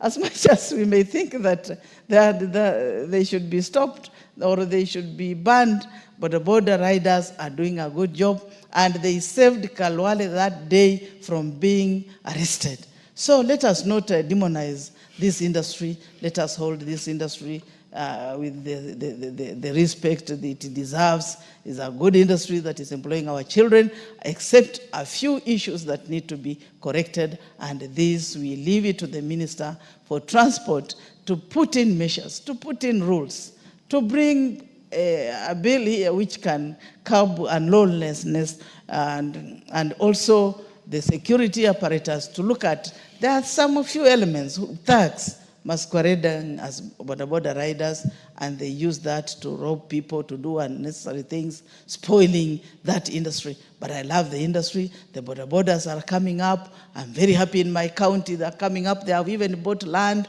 They want to put up structures. They want to assist the government in the housing department, whereby the government has to meet the requirements of the housing sector. They want to put up apartments. They're coming up. And from boda, they are coming matatu owners and bus owners. So let us not demonize it wholesomely. It's an industry that needs to be nurtured. It's an industry that needs to be protected so that our children, our people can be put something on the table in their homes. Thank you, Mr. Speaker. I wish to end there. Thank you. MP for Ganze, the Honorable Charo Kazungu. Asante Bwana Spika kwa kunipatia nafasi hii kuweza kuchangia kwa huu mjadala ambao unaendelea saa hizi. Kwanza kabisa pia nataka nimshukuru na nipongeze Bwana Kawale kwanza kwa kuweza kuja na mswada kama huu, hata japokuwa amesema kwa tuweze kuondoa, lakini ni mswada muhimu sana tukizingatia kwamba sekta ya bodaboda nchini Kenya imechangia pakubwa sana kuimarisha uchumi wetu. Mara nyingine wanajiuliza kama haingekuwa ni hii sekta ya bodaboda, hawa vijana wetu wengi ambao wanatoka mashule saizi wangekuwa wanafanya kazi gani? Kwa sababu tunavyojua hali ya uchumi katika nchi yetu si nzuri vile. Ni vijana wengi sana ambao wamepata makao katika hii sekta ya bodaboda na wameweza kujipatia riziki ya kila siku kuweza kujiendeleza katika maisha yao. Kwa hivyo hii sekta imesaidia pakubwa sana katika kuchangia kuimarisha uchumi wa nchi yetu. Mara nyingine najiuliza kule ninakotoka sehemu ya Ganze ni sehemu ambayo ni ya mashambani sana, ni rural area. Na kule barabara hakuna. Nafikiri katika eneo bunge lote la Ganze kilomita za barabara ambazo zimewekwa lami hazifiki hata kilomita 30. Na sisi kama wakazi tunategemea sana usafiri wa kutumia bodaboda kuweza kufanya biashara zetu na pia kuweza kutoka katika pointi ya kwanza hadi pointi ya pili. Ingekuwa hakuna bodaboda, watu wangekuwa wanatumia usafiri wa kutumia miguu ama wa kutumia baiskeli. Na mara nyingi inakuwa vigumu sana kuweza kusafirisha bidhaa ama kusafirisha watu, especially wagonjwa. Lakini sasa ukiangalia hata usiku wa manane, ukipatikana na shida katika nyumba yako, ni rahisi kuitisha mtu wa bodaboda, anakuja, anakubeba, anakupeleka hospitali. Hospitali zetu zenyewe kule Ganze pia ziko mbali sana. Nafikiri kila hospitali ni zaidi ya kilomita 10. Kwa hivyo wakati mwingi pia kufikia hospitali inakuwa shida. Lakini kwa sababu ya uwepo wa hawa huduma wa bodaboda, tumeweza kuona kuwa huduma kama hizi pia sisi kama wakazi wa Ganze tunaweza kuzipata kwa urahisi. Kwa hivyo manufaa ya hii sekta ni mengi sana. Tukianza kuyataja moja baada ya nyingine, hata pengine tutakesha hapa kuzungumza mambo haya. Lakini kila kizuri pia hakikosi ubaya wake. Na tumeona kwamba katika hii sekta kuna watu wachache, wacha niseme wachache, ambao wanaharibu jina zuri la wahudumu wa bodaboda. Kuna wengi ambao wamejipanga vizuri na ukiangalia wameingia kwa hii sekta kwa muda mrefu na wamejiendeleza, wameweza kuendesha maisha yao vizuri, wametengeneza sako, walikuwa wameandikwa kama waendeshaji wa bodaboda, lakini saizi kwa sababu ya uadilifu wao katika kazi zao, saizi wamekuwa pia hao ni wenye bodaboda, wanaendesha bodaboda zao. Hao ni wale ambao wamejipanga. Lakini kuna wachache ambao wanaharibu hii sekta. Na wameingiza uhuni na wanafanya mambo ambayo hayastahili. Ukiangalia saizi wahalifu wengi sana ambao wanahusika katika kupora mali za watu, kupora maduka na hata majangili ambayo wanahusika na visa vya uwaji, utapata wakati mwingi pia wanatumia hiyo vifaa vya bodaboda kuweza kufanya ule uhalifu ambao wanafanya. Lakini hao ni wachache. Mimi nasema wengi katika wale ambao wanafanya bodaboda wanafanya kazi nzuri sana na wanastahili kuungwa mkono. Lakini pia imekuwa ni muhimu sana tuweze kama nchi kuweza kuregulate ama kutunga sheria ambazo hawa watu wa bodaboda wataweza kuzifuata. Mara nyingi sana tunaona barabarani, kwa sababu sisi pia ni watumizi wa barabara, tunaona hawafuati zile sheria za barabara vile ambavyo inastahili. Unajipata wewe unaendesha gari yako katika ule mkono wako wa barabara, lakini mtu wa bodaboda yeye pia anakuja na mkono huo bila kujali kabisa kwamba anaweza kusababisha ajali. Tumeona mara nyingi sana katika barabara zetu ajali nyingi ambazo zimefanywa na watu wa bodaboda, watu ambao hawastahili kwamba wapoteze maisha yao wameweza kuyapoteza kwa sababu ya kutokuwa na makini kwa hawa waendeshaji bodaboda. Hili ni jambo ambalo limekuwa sugu katika nchi yetu, kwa sababu ukitembea katika hospitali nyingi kama pale Kilifi, kuna ward katika hospitali ya Kilifi inaitwa bajaji ward. Ukienda katika hospitali ya Malindi kuna ward pia inaitwa bajaji ward, na ukiangalia wale watu wako katika hiyo ward ni watu ambao wamepata ajali kupitia kwa hizi bodaboda. Kwa hivyo mbali na kuwa wamekuwa wakifanya kazi nzuri, lakini kwa sababu ya wachache ambao hawana makini wamesababisha hasara kubwa sana. Kwa sababu utapata watu wamekaa pale kwa hospitali, itabidi wafanyiwe operations, itabidi wawekwe vyuma, na utapata wakati mwingi pia hata pesa za kufanyiwa hizi vitu hakuna. Itabidi sisi kama wanasiasa pia tunahusishwa tena kufanya michango ili hawa watu waweze kusaidika.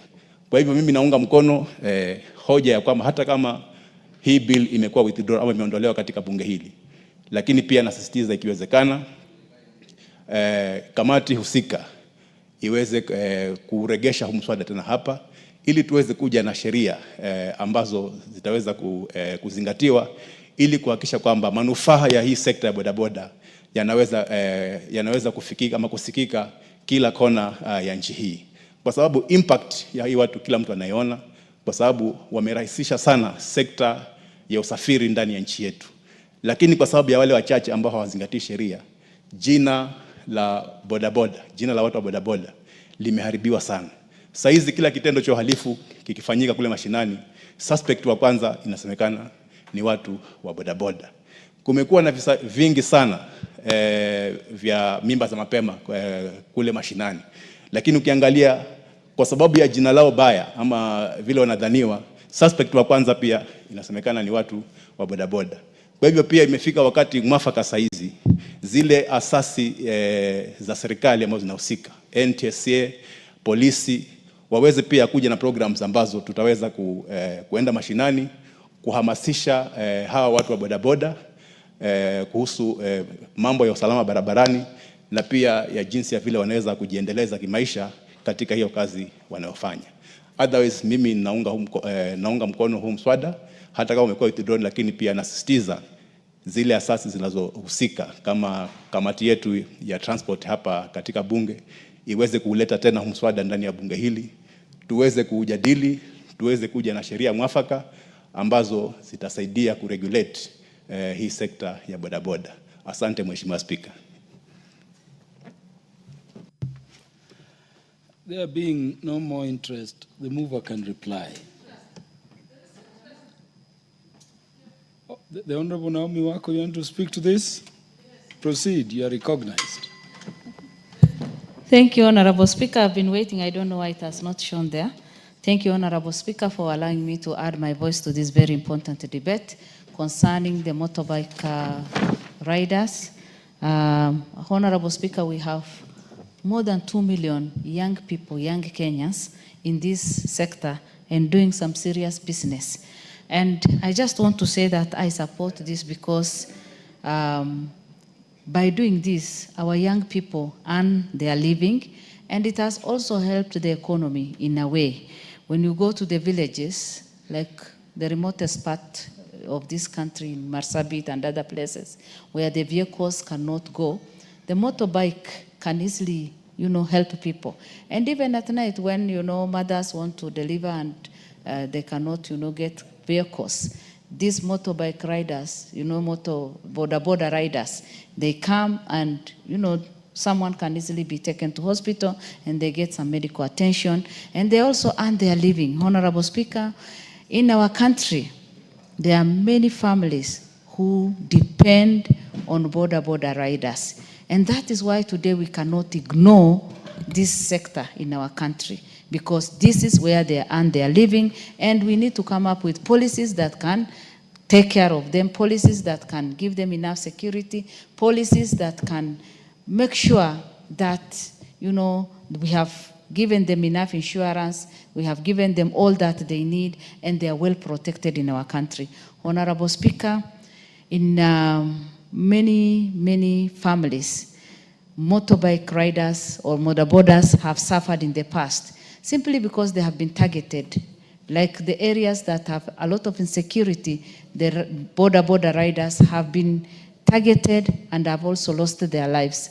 And that is why today we need to come up with ways that they can be secured, their lives can be secured, and make sure that we have laws in place that even when they ride at night, they are safe enough. Honorable Speaker, again, we need to make sure that they have been given enough training. Because of the need that is there, many of them just train themselves and then they just go into the business.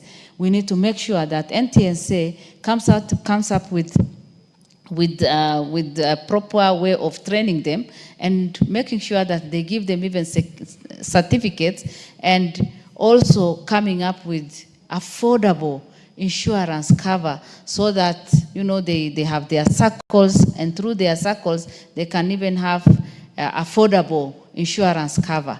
Honorable Speaker, if we work very well and work hard, border riders can be a real benefit to us. They can add a lot of value to our economy and to even our transport, because basically they are there everywhere, and they give us a lot of support when it comes to this. And mine is just to say that I support this, and let us make sure that we put policies in place to support them and to guide them, give them security, give them training, make sure that we minimize, we come up with laws that guide them on how to, ride, and also make sure that we give them enough or the gears that they need to have on, so that in case of any accident, then they are well protected. Honorable Speaker, we need to also have their data. In Kenya, I said that we have over 2 million Kenyans in this business. But even in the villages, we need to know how many border riders are there, so that the government can have their data. And in case of any accident, in case of anything, we need to just get there and help and see how best they can serve the society and also help themselves. Honorable Speaker, as a country, Kenyans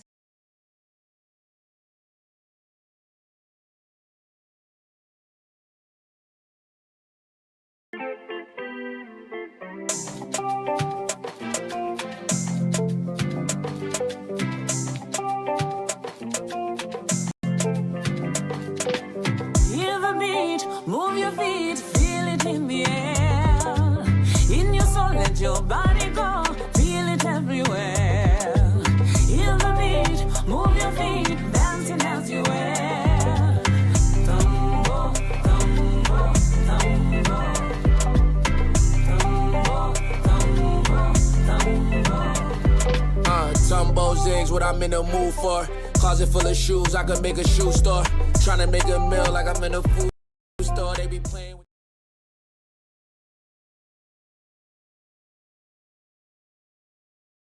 a short time, because I want the mover to reply to this motion. Okay, thank you, Honorable Speaker, for the opportunity. Honorable Speaker, I also arise to support the withdrawal of this bill by Honorable Boni Halwale.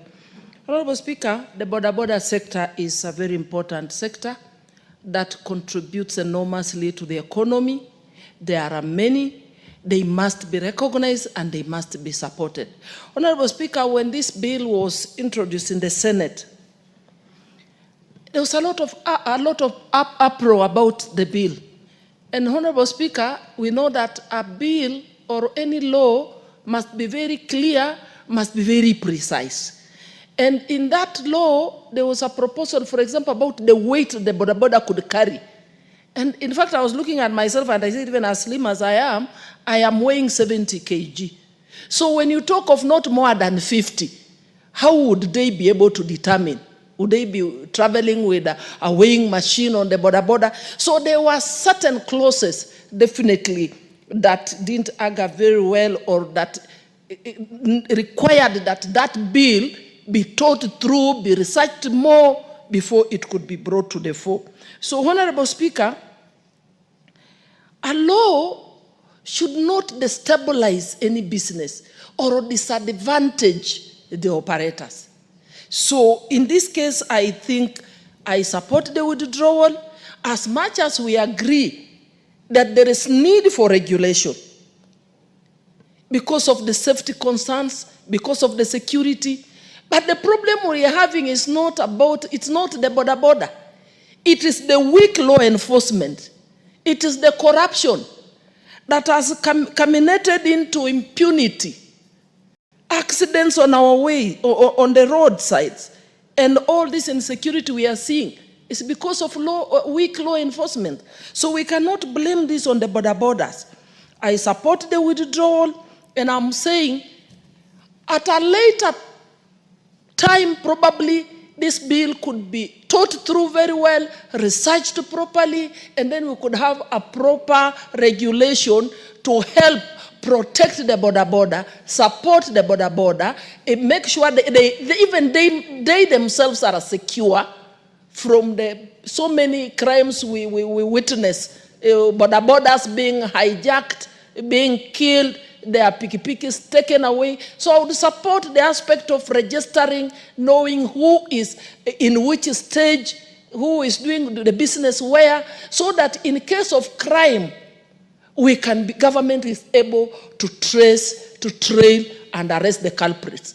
But this is a sector that has accommodated so many of our youths.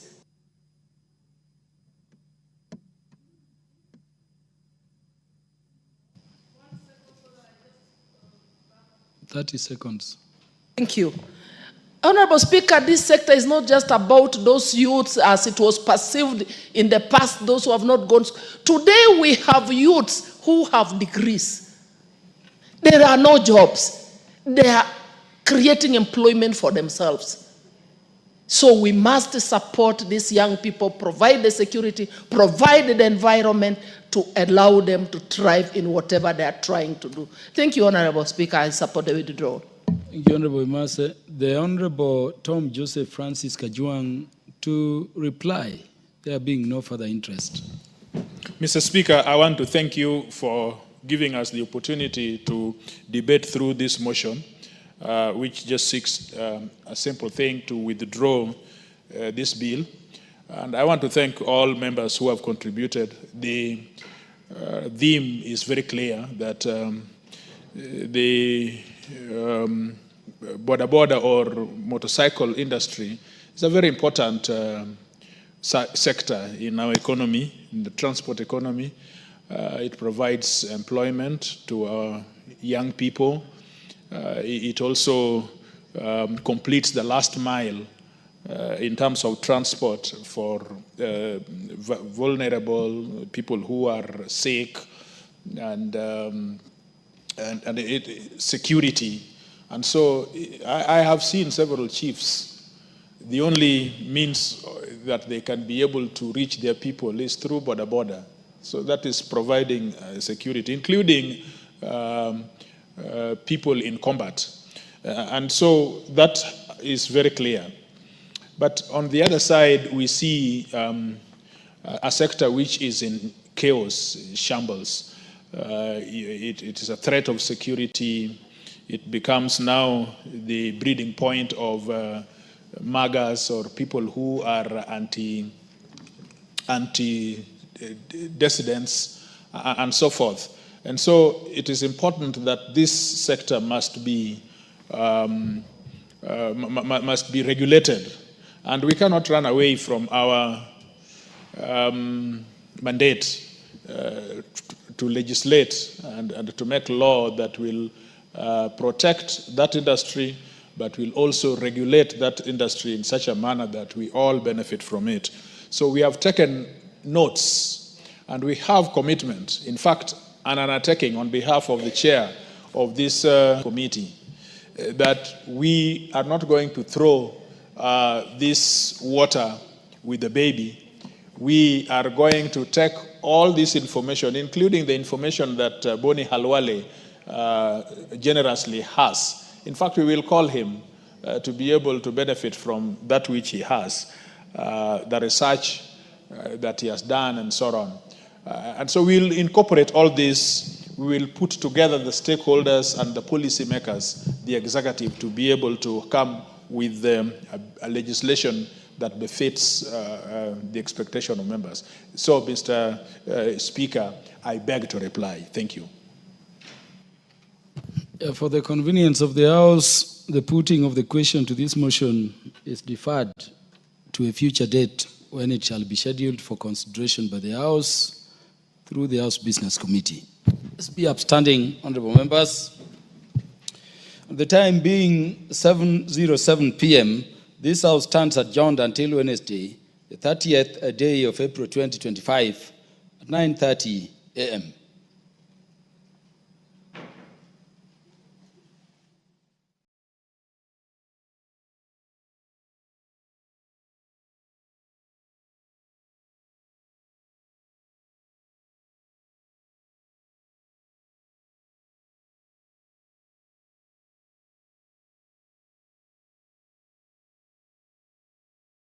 Now, obviously, today marks the 100th day of the second Trump administration. Yes, the president will be holding a rally in Warren, Michigan at Macomb Community College, where he made 2 campaign stops ahead of last year's election. It comes as 5 major polls over the past week show historically low approval ratings for the president. Trump yesterday dismissed the numbers in a long post on social media, writing that the pollsters should be investigated for election fraud. President Trump has signed 143 executive orders, so far more than any other president in history in the first 100 days. Meanwhile, in an appearance on Fox News over the weekend, longtime Republican strategist Karl Rove gave a stark assessment of the president's handling of the economy. Take a listen. When it gets to the economy, he is in very bad shape. And it's not only that he's in the short term in bad shape, there's also evidence in the poll that no matter, even if he gets his way on certain things like tariffs, that he's not good in the long run. Take a look at this. Trump policies. Today, will it help the economy? 32% say yes. Will it hurt the economy? His policies, 54% say no. 10% no difference. In the long run, will it help the country? 40%. In the long run, will it hurt the country? 51%. So there's some very deep-seated skepticism among ordinary Americans about the effect of the economy, the president's economic policies, both in the short run and the long run.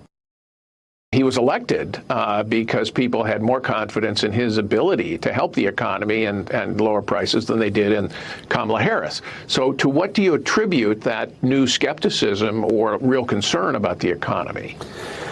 Well, I have a slightly different view. I agree with you that they voted for him because they felt better, in my opinion, about they looked at the last 4 years under Biden Harris and said not good, and they looked at and remembered the 4 years under President Trump and said those were a lot better. I think this was a hope.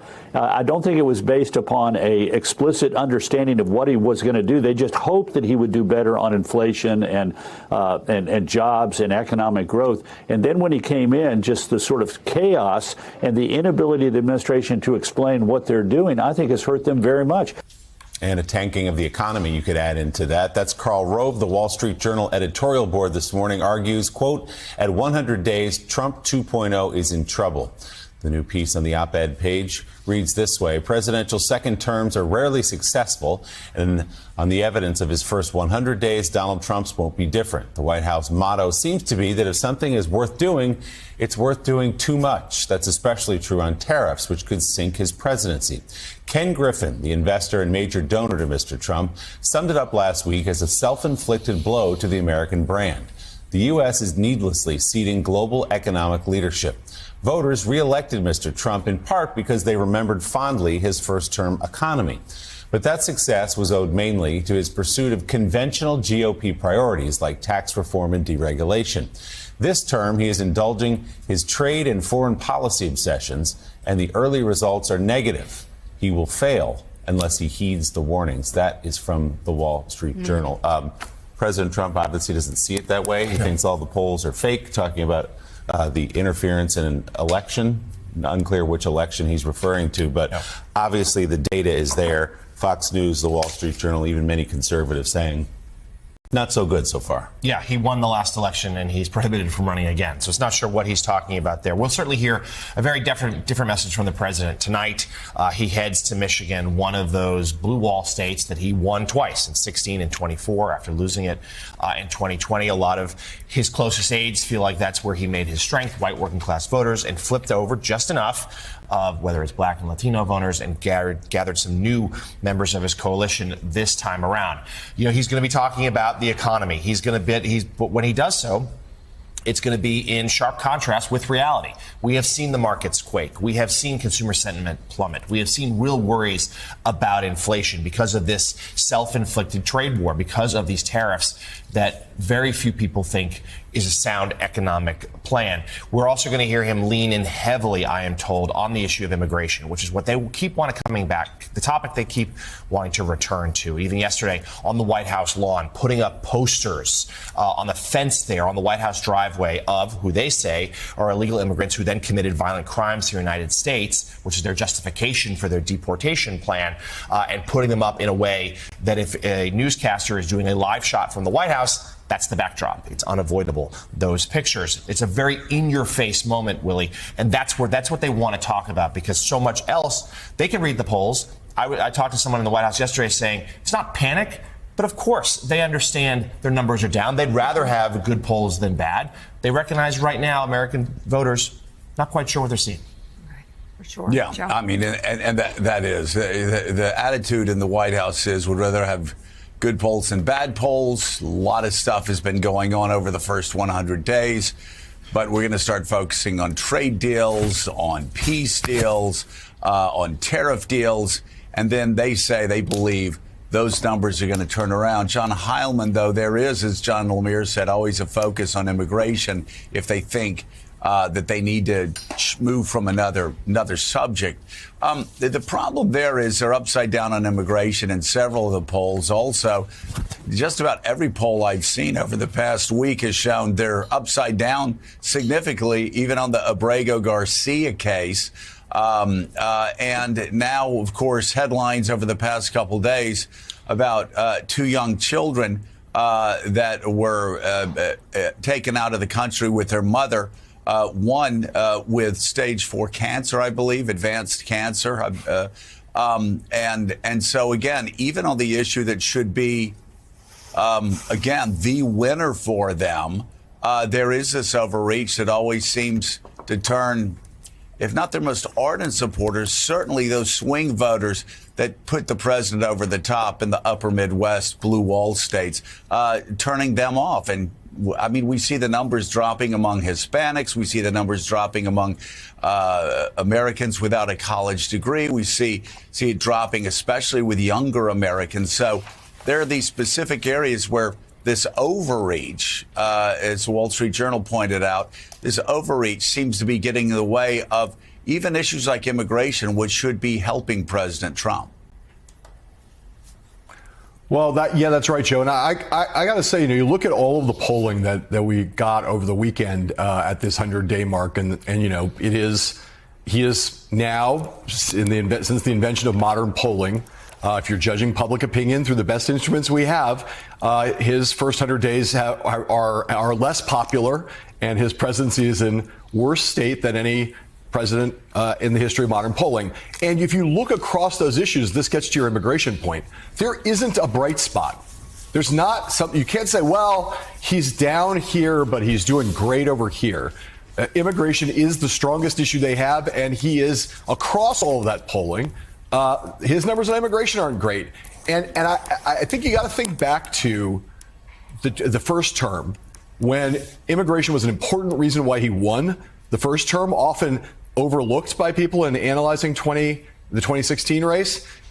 And what happened was he lost the plot with family separation.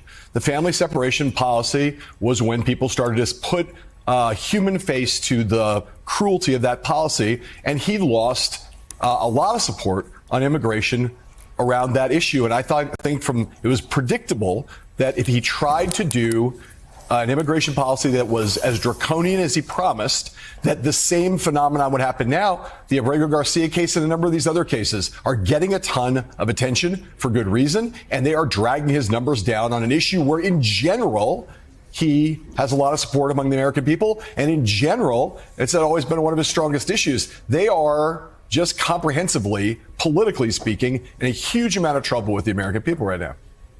And Mika, I'll tell you, what was so remarkable about the polling that came out is, of course, we have the headlines about President Trump because he's the president. That's where the headlines are going to go, being at 39% in several polls, 40 in some polls, being extraordinarily low on a lot of issues. But then the other side of the story is the polling on Democrats.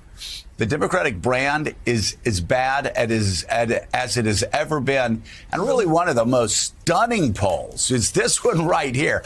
With Donald Trump at historically low numbers, voters were asking the ABC News Washington Post poll, who do you trust to do a better job handling the country's main problems?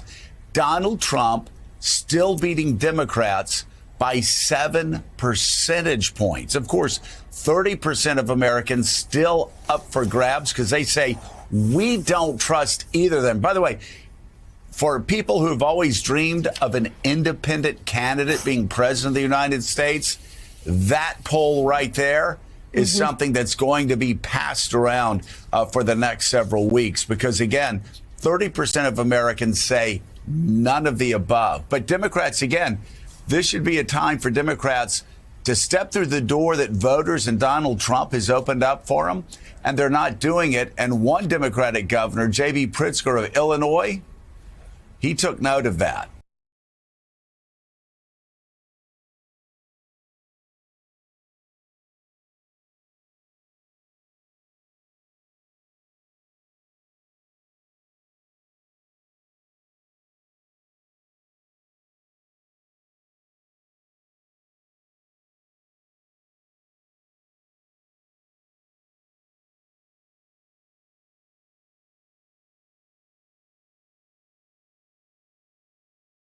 Underwater, sinking, plunging. These are not the terms you want to hear if you're a politician. But that's how President Trump is described in polling as he enters his 100th day in office. A slate of recent surveys, including from NBC News, shows voters venting frustration. The president's approval rating is hovering around 44%. That's one of the lowest on record historically for a president at this point in any administration. I guess the silver lining for Trump is that these are higher marks than at this point during his first term. But when you dig into key issues that drove Trump to victory in November, like the economy and immigration, you see serious warning signs for this administration. And joining us now to discuss, NBC News White House correspondent Yamiche Alcindor, along with former senior advisor to the Harris-Walz campaign and former Biden White House official Ian Sams, and former Republican Congressman from Pennsylvania, Charlie Dent. Yamiche, the backlash to Trump's tariffs has really resulted in some of the lowest numbers ever on the economy. The latest New York Times poll finds half of voters say he's made the economy worse already. It's only been a few months. How's the White House responding? Well, as you said, Anna, these are striking poll numbers and really are warning signs for President Trump, with voters saying that they're not liking what they're seeing when it comes to the economy, his tariff plans, as well as cuts being made to the government. That being said, the president is reacting to this. It's clearly on his mind. He, in an early morning post, said that these polls are fake polls from fake news organizations. He also said these people should be investigated for election fraud.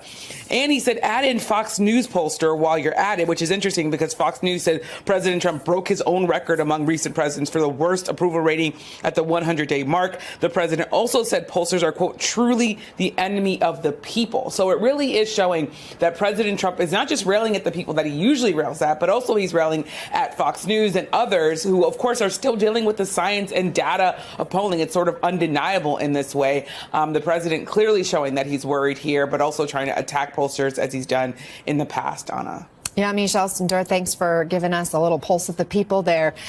Ian, again, the president seeing his lowest numbers on his top issue, the economy. If this is how people are rating the economy before the expected price increases have hit the market, how much longer can the White House ride this out before changing tactics? Well, instead of lashing out, he'd be wise to listen. I think that if you look back at the election last year, all of us who were part of it or anyone who was paying attention knew that the number one issue on people's minds was the economy and the high prices that people were paying because of inflation. And we're still in the middle of an affordability crisis where millions of people across this country can't afford the daily necessities. And they don't see him focused on that. When President Biden won in 2020, everyone's top issue was COVID and fixing the pandemic. And so every day for 9 straight months, pretty much, he made it very visible that he was working on COVID, on fixing the pandemic and getting people vaccinated. And it saw positive approval ratings for 9 straight months, because when you were doing what you said you were going to do on the issue that matters most to people, you're going to see that reflected in the polls. And so instead, we've seen Trump, seeking more power, deporting people, doing anything but focused on prices, and then injecting these chaotic tariffs into the equation that are going to raise prices. So he should be listening and reflecting on the fact that the country is turning against him instead of lashing out. I guess on one hand, Congressman Dent, on the big issues, President Trump is largely doing what candidate Trump said he was going to do: an immigration crackdown, tariffs, pardons for January 6th attackers, slashing the federal government. Isn't this what people voted for? Well, they certainly voted for the tariffs, but I don't think they voted for this. Here's the Allentown Morning Call. Mack Trucks laying off people. The plant officials are saying it's because of the tariffs. But this is happening all over the country. Yeah, a lot of people did vote for the tariffs, but I don't think they necessarily understood what they were voting for. Higher prices, it's a massive tax increase, and I think this is really driving his negative numbers, plus the way he executes his policy. Immigration, for example, he's still viewed somewhat favorably there, and even on the DEI stuff, he's got some favorabilities there, but the way he executes his program turns off so many voters. And if you look at these numbers, too, among independent voters, he is in real trouble there. And if you're a Republican in anything close to a competitive congressional district or state, you need to pay attention to that number above all the others we've seen here. But Trump's own chaotic way of doing things is hurting him, and it's affecting people's pocketbooks in real time. Yeah, Ian, I want to talk more about the tactics we've seen the president use to accomplish some of his goals. We've seen him go after private law firms and universities. Now he's upset with the polling. He's threatening media outlets who conducted these polls, saying, quote, these people should be investigated for election fraud. How concerned are you that he's going to follow through on targeting anyone who doesn't bend to his will or promote the narrative he likes? Well, he is going to target people who he disagrees with and who he perceives to be his enemies. That's what he's always done. And there's no reason to think he's going to change course now. I think that what the reality of the fact is, though, is that he's doing that because he sees his popularity slipping away. And so I think as he sees his popularity slipping away, he's going to start worrying more and more about his standing with the country. And he's going to see that he can't get away with all of these things that he's trying to get away with. Because you can get away with it to a point if you're popular, if you're doing things that people see as helping them in their daily lives. That's not happening. And so I think that as he lashes out, more and more voters are going to see that as a temper tantrum, frankly, from someone who's losing their popularity in the country. And you're going to see the effects of that in elections this year in Virginia and New Jersey, and elections in the midterms next year. You're going to start to see voters turning the page on this and choosing the alternative because they don't want to see someone who's clamping down on dissent, who's clamping down on our very values.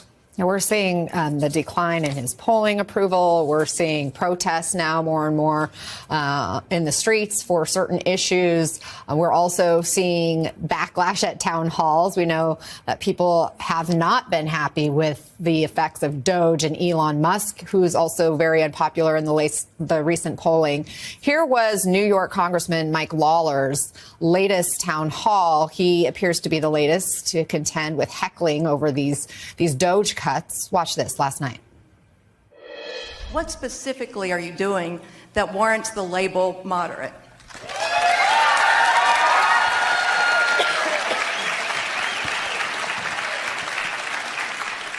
So again, my record speaks for itself. I have been rated the fourth most bipartisan for a reason. Taxing the rich is not going to close our budget deficit. I hope you realize that. It really will not. Congressman Dent, he's one of these swing district candidates, a Republican who's in a purple district. How do you think GOP lawmakers should approach this? Well, certainly Mike Lawler's in a tough spot, as is every other Republican member in anything close to a swing district, as is the case with Mike Lawler. But it's hard to defend the indefensible at times.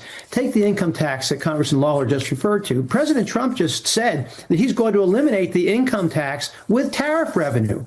Well, the income tax represents about half of all federal revenue, I think about $2.4 trillion in 2024.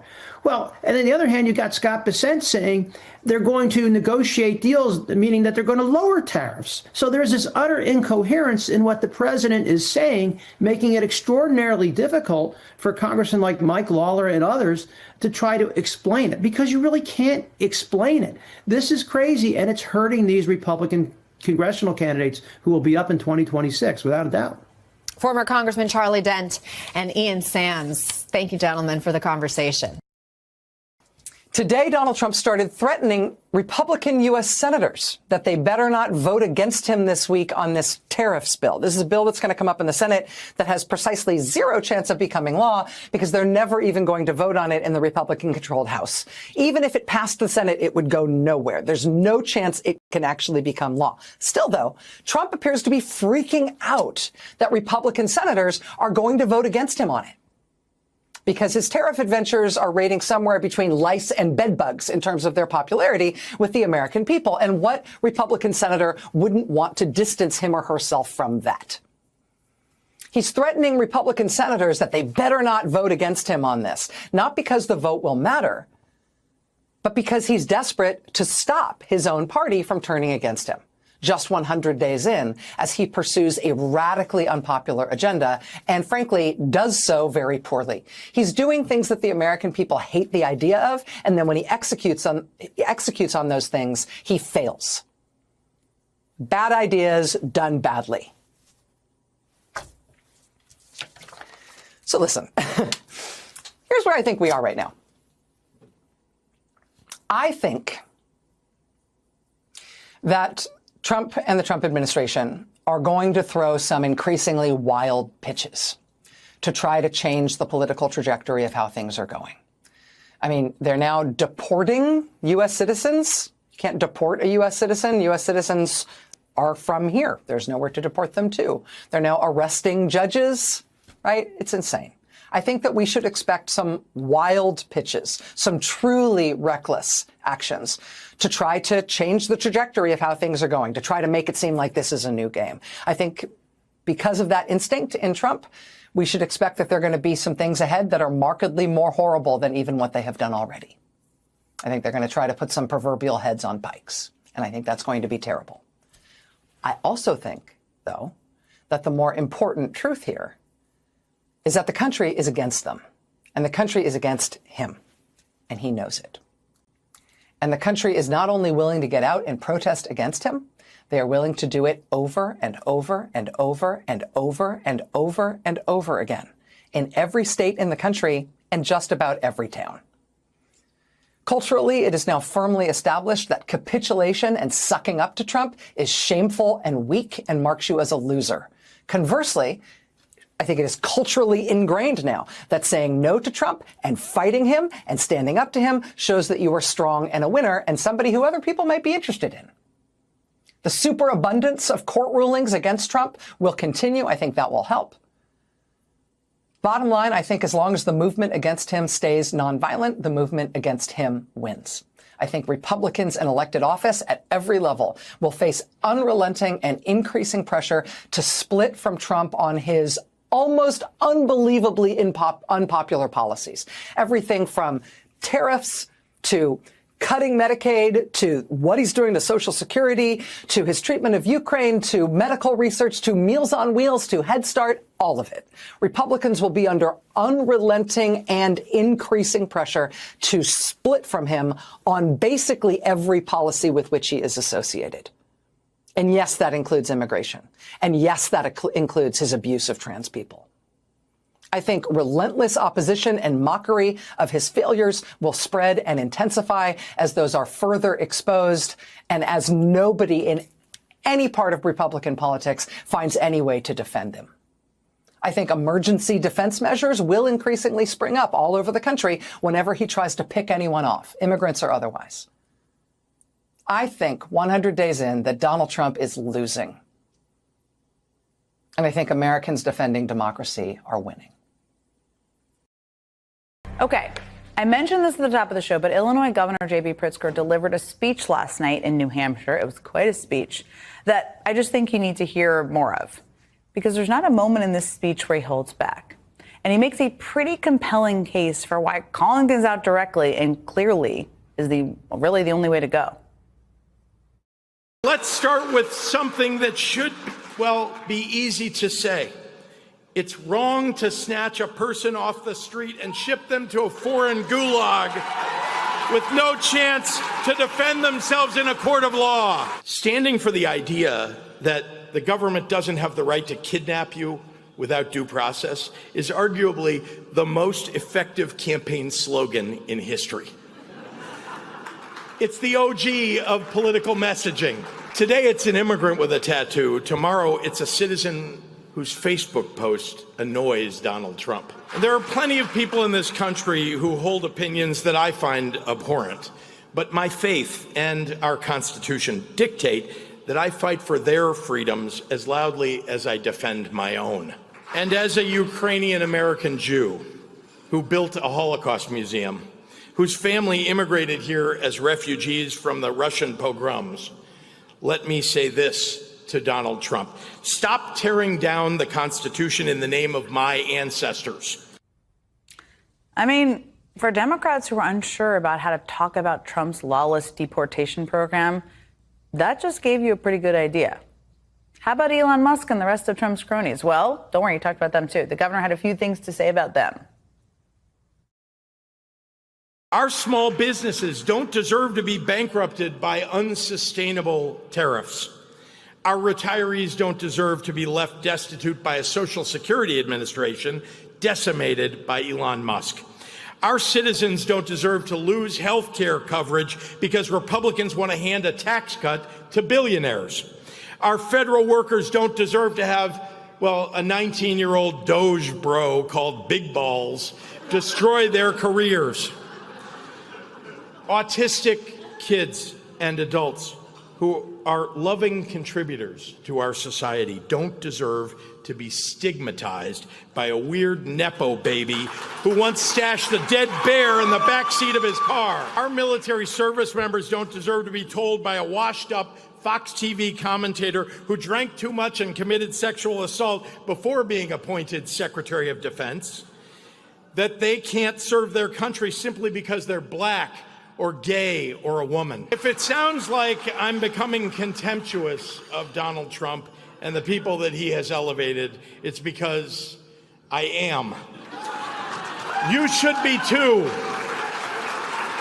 They're an affront to every value this country was founded upon. They're an affront to everything this country was founded upon. That is definitely a not holding back. And then Governor Pritzker ended his remarks with a very stark and very direct call to action. Listen to this. When we emerge from this, and we will emerge from this, our democratic agenda must be bold and our ideas fearless. We must be willing to slay sacred cows and allow the courage of our actions to match the immediacy of our words. And we must deliver on that agenda for working families and for the real people who truly make America great.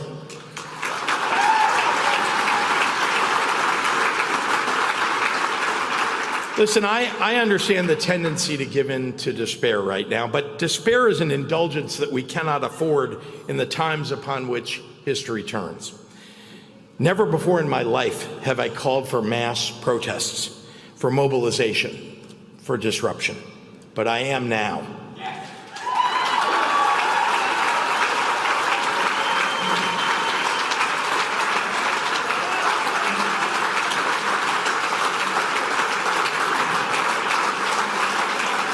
These Republicans cannot know a moment of peace.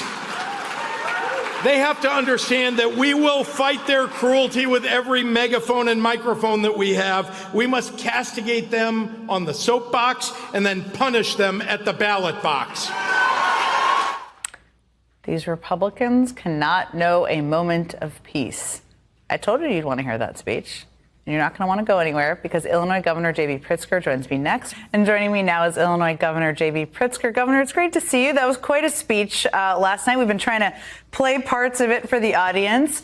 I just wanted to start by asking, I mean, in my experience with big speeches like this, they kind of come from a fire in the heart of the person delivering them about something they really want to get off their chest.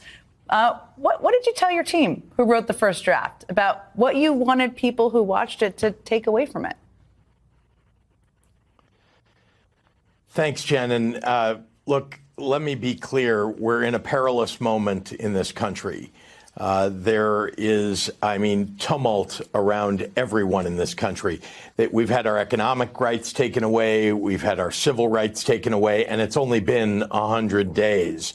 And it's time. People have to stand up, speak out. And I wanted my team to make sure that what we're conveying to people is that they do have power, even in this moment when they feel powerless, where there's a Congress that has given in entirely to a president who's frankly taken us off the rails and who lied to the American people when he ran and won in November. He told us he was going to lower prices for people. He told us that he was going to make the world a safer place, that he was going to bring peace in Ukraine. And the fact is he's done none of those things. And indeed, the opposite of that. Now what he's doing is raising prices and taxes on middle-class Americans, working-class Americans, in order to give a massive tax cut to the wealthiest people in the country. So when you don't control Congress, when you don't control the White House, and people are feeling helpless and powerless, it's time for people to mobilize. And I wanted people to hear that they do have power. Maybe you just answered my question, but there was a very powerful call to action. We've played this in your speech, mass protests, mobilization. You also say the reckoning is here. What does that mean? How should people understand that? Well, that was specifically about what we as a Democratic Party need to be doing, that we can't be a party of do nothing, of not getting things done for, again, the people that we care the most about, the people that we're focused on. That's working families, right? The middle class, working class, the most vulnerable in our society. It's important to us to stand up in this crisis and to speak out and, again, push back. And so, hyper important for we as Democrats to recognize this is the moment where we need to convey to people what we really stand for. Didn't do a great job of it, frankly, in the last election, and that's why we didn't win as Democrats. It's time to speak out, and then, very importantly, we have to deliver for the American people. And I think, frankly, in the states, and you've seen states where there are Democratic governors, not just me, but lots of Democratic governors around the country, we've been delivering for the people of our states, but we need to do this on a national level. And the Congress isn't getting the job done. Indeed, now it's controlled by MAGA Republicans who are taking us backward. This overall vibe of the speech or emotion of the speech, I think, was a bit wake up everybody, or that was one of my takeaways from it. And you talk in a very personal way. You kind of called out the administration in a very personal way for its authoritarian power grabs under the guise of combating anti-Semitism. And you said, stop tearing down the Constitution in the name of my ancestors. I mean, clearly you feel it in your bones. A lot of people watching feel it in their bones. It feels like you were basically saying, my ancestors have lived this movie before. Wake up, everyone. I mean, do you feel like people, even within the Democratic Party or people in Congress, don't understand or they're not tracking where this is all headed? I think that's right. And I have to say, you're right. It does come from a place deep inside. Remember, my family emigrated to this country from Ukraine when the Russians were killing Jews during the pogroms. This country accepted us as refugees, and we had nothing, right, except the kind of the shirts on our backs and frankly, the motivation of not just the escape and from danger and the safety of the country, but also the opportunity that was here. And, that is, by the way, what most immigrants who come here feel is a real dedication to what America offers. And so what I feel, anyway, is that the dangers that my family experienced in Ukraine, the dangers that we saw in Nazi Germany, especially in the earliest days of Nazi Germany, are the dangers that we need to react to now. If we don't, things will get much, much worse. I talked about habeas corpus, and I know that sounds like a concept no one wants to really hear about in the public, but what does it really mean? It means the government doesn't have a right to snatch you off the street and put you in prison without you having your day in court. And that is what Donald Trump not only has done to legal residents of the United States, including U.S. citizens, and you talked about 2-year-olds, 4-year-olds, a 4-year-old with stage 4 cancer, indeed, who's a U.S. citizen, right? Without any ability to fight back, right? They're taking people off the streets and sending them away. These rights, he then goes on to say, in private, someone caught it on camera and on video, on audio, that these rights, he's willing to take these away from U.S. citizens now on a regular basis. So this isn't just speculative. This is something, yes, I feel it in my bones because I've seen this happen before. And so we've got to raise alarm bells to everybody. It's a 5-alarm fire, everyone. It's time to step out of your comfort zone and step out into the streets and speak up and make your voices heard, because that's the only thing that we have. That's the power that we have. And we can stop them in their tracks because, you know what? Republicans in Congress don't want to lose re-election. And if they see that you're willing to stand up and speak out, and by the way, Republicans, farmers, and veterans all across even the state of Illinois, we're considered a blue state, but lots of red counties are speaking up, and they're deeply, deeply concerned. We're seeing it across the country. That's why you see tens of thousands of people showing up at these rallies. So I'm glad to see it, but yes, I had to raise the alarm. It was a dire warning from the architect of Arizona's Medicaid expansion. You can't kill people to balance your budget. You just can't do that. We got to cut spending somewhere somehow in order to get our balanced budget back. But it's not going to happen with Medicaid.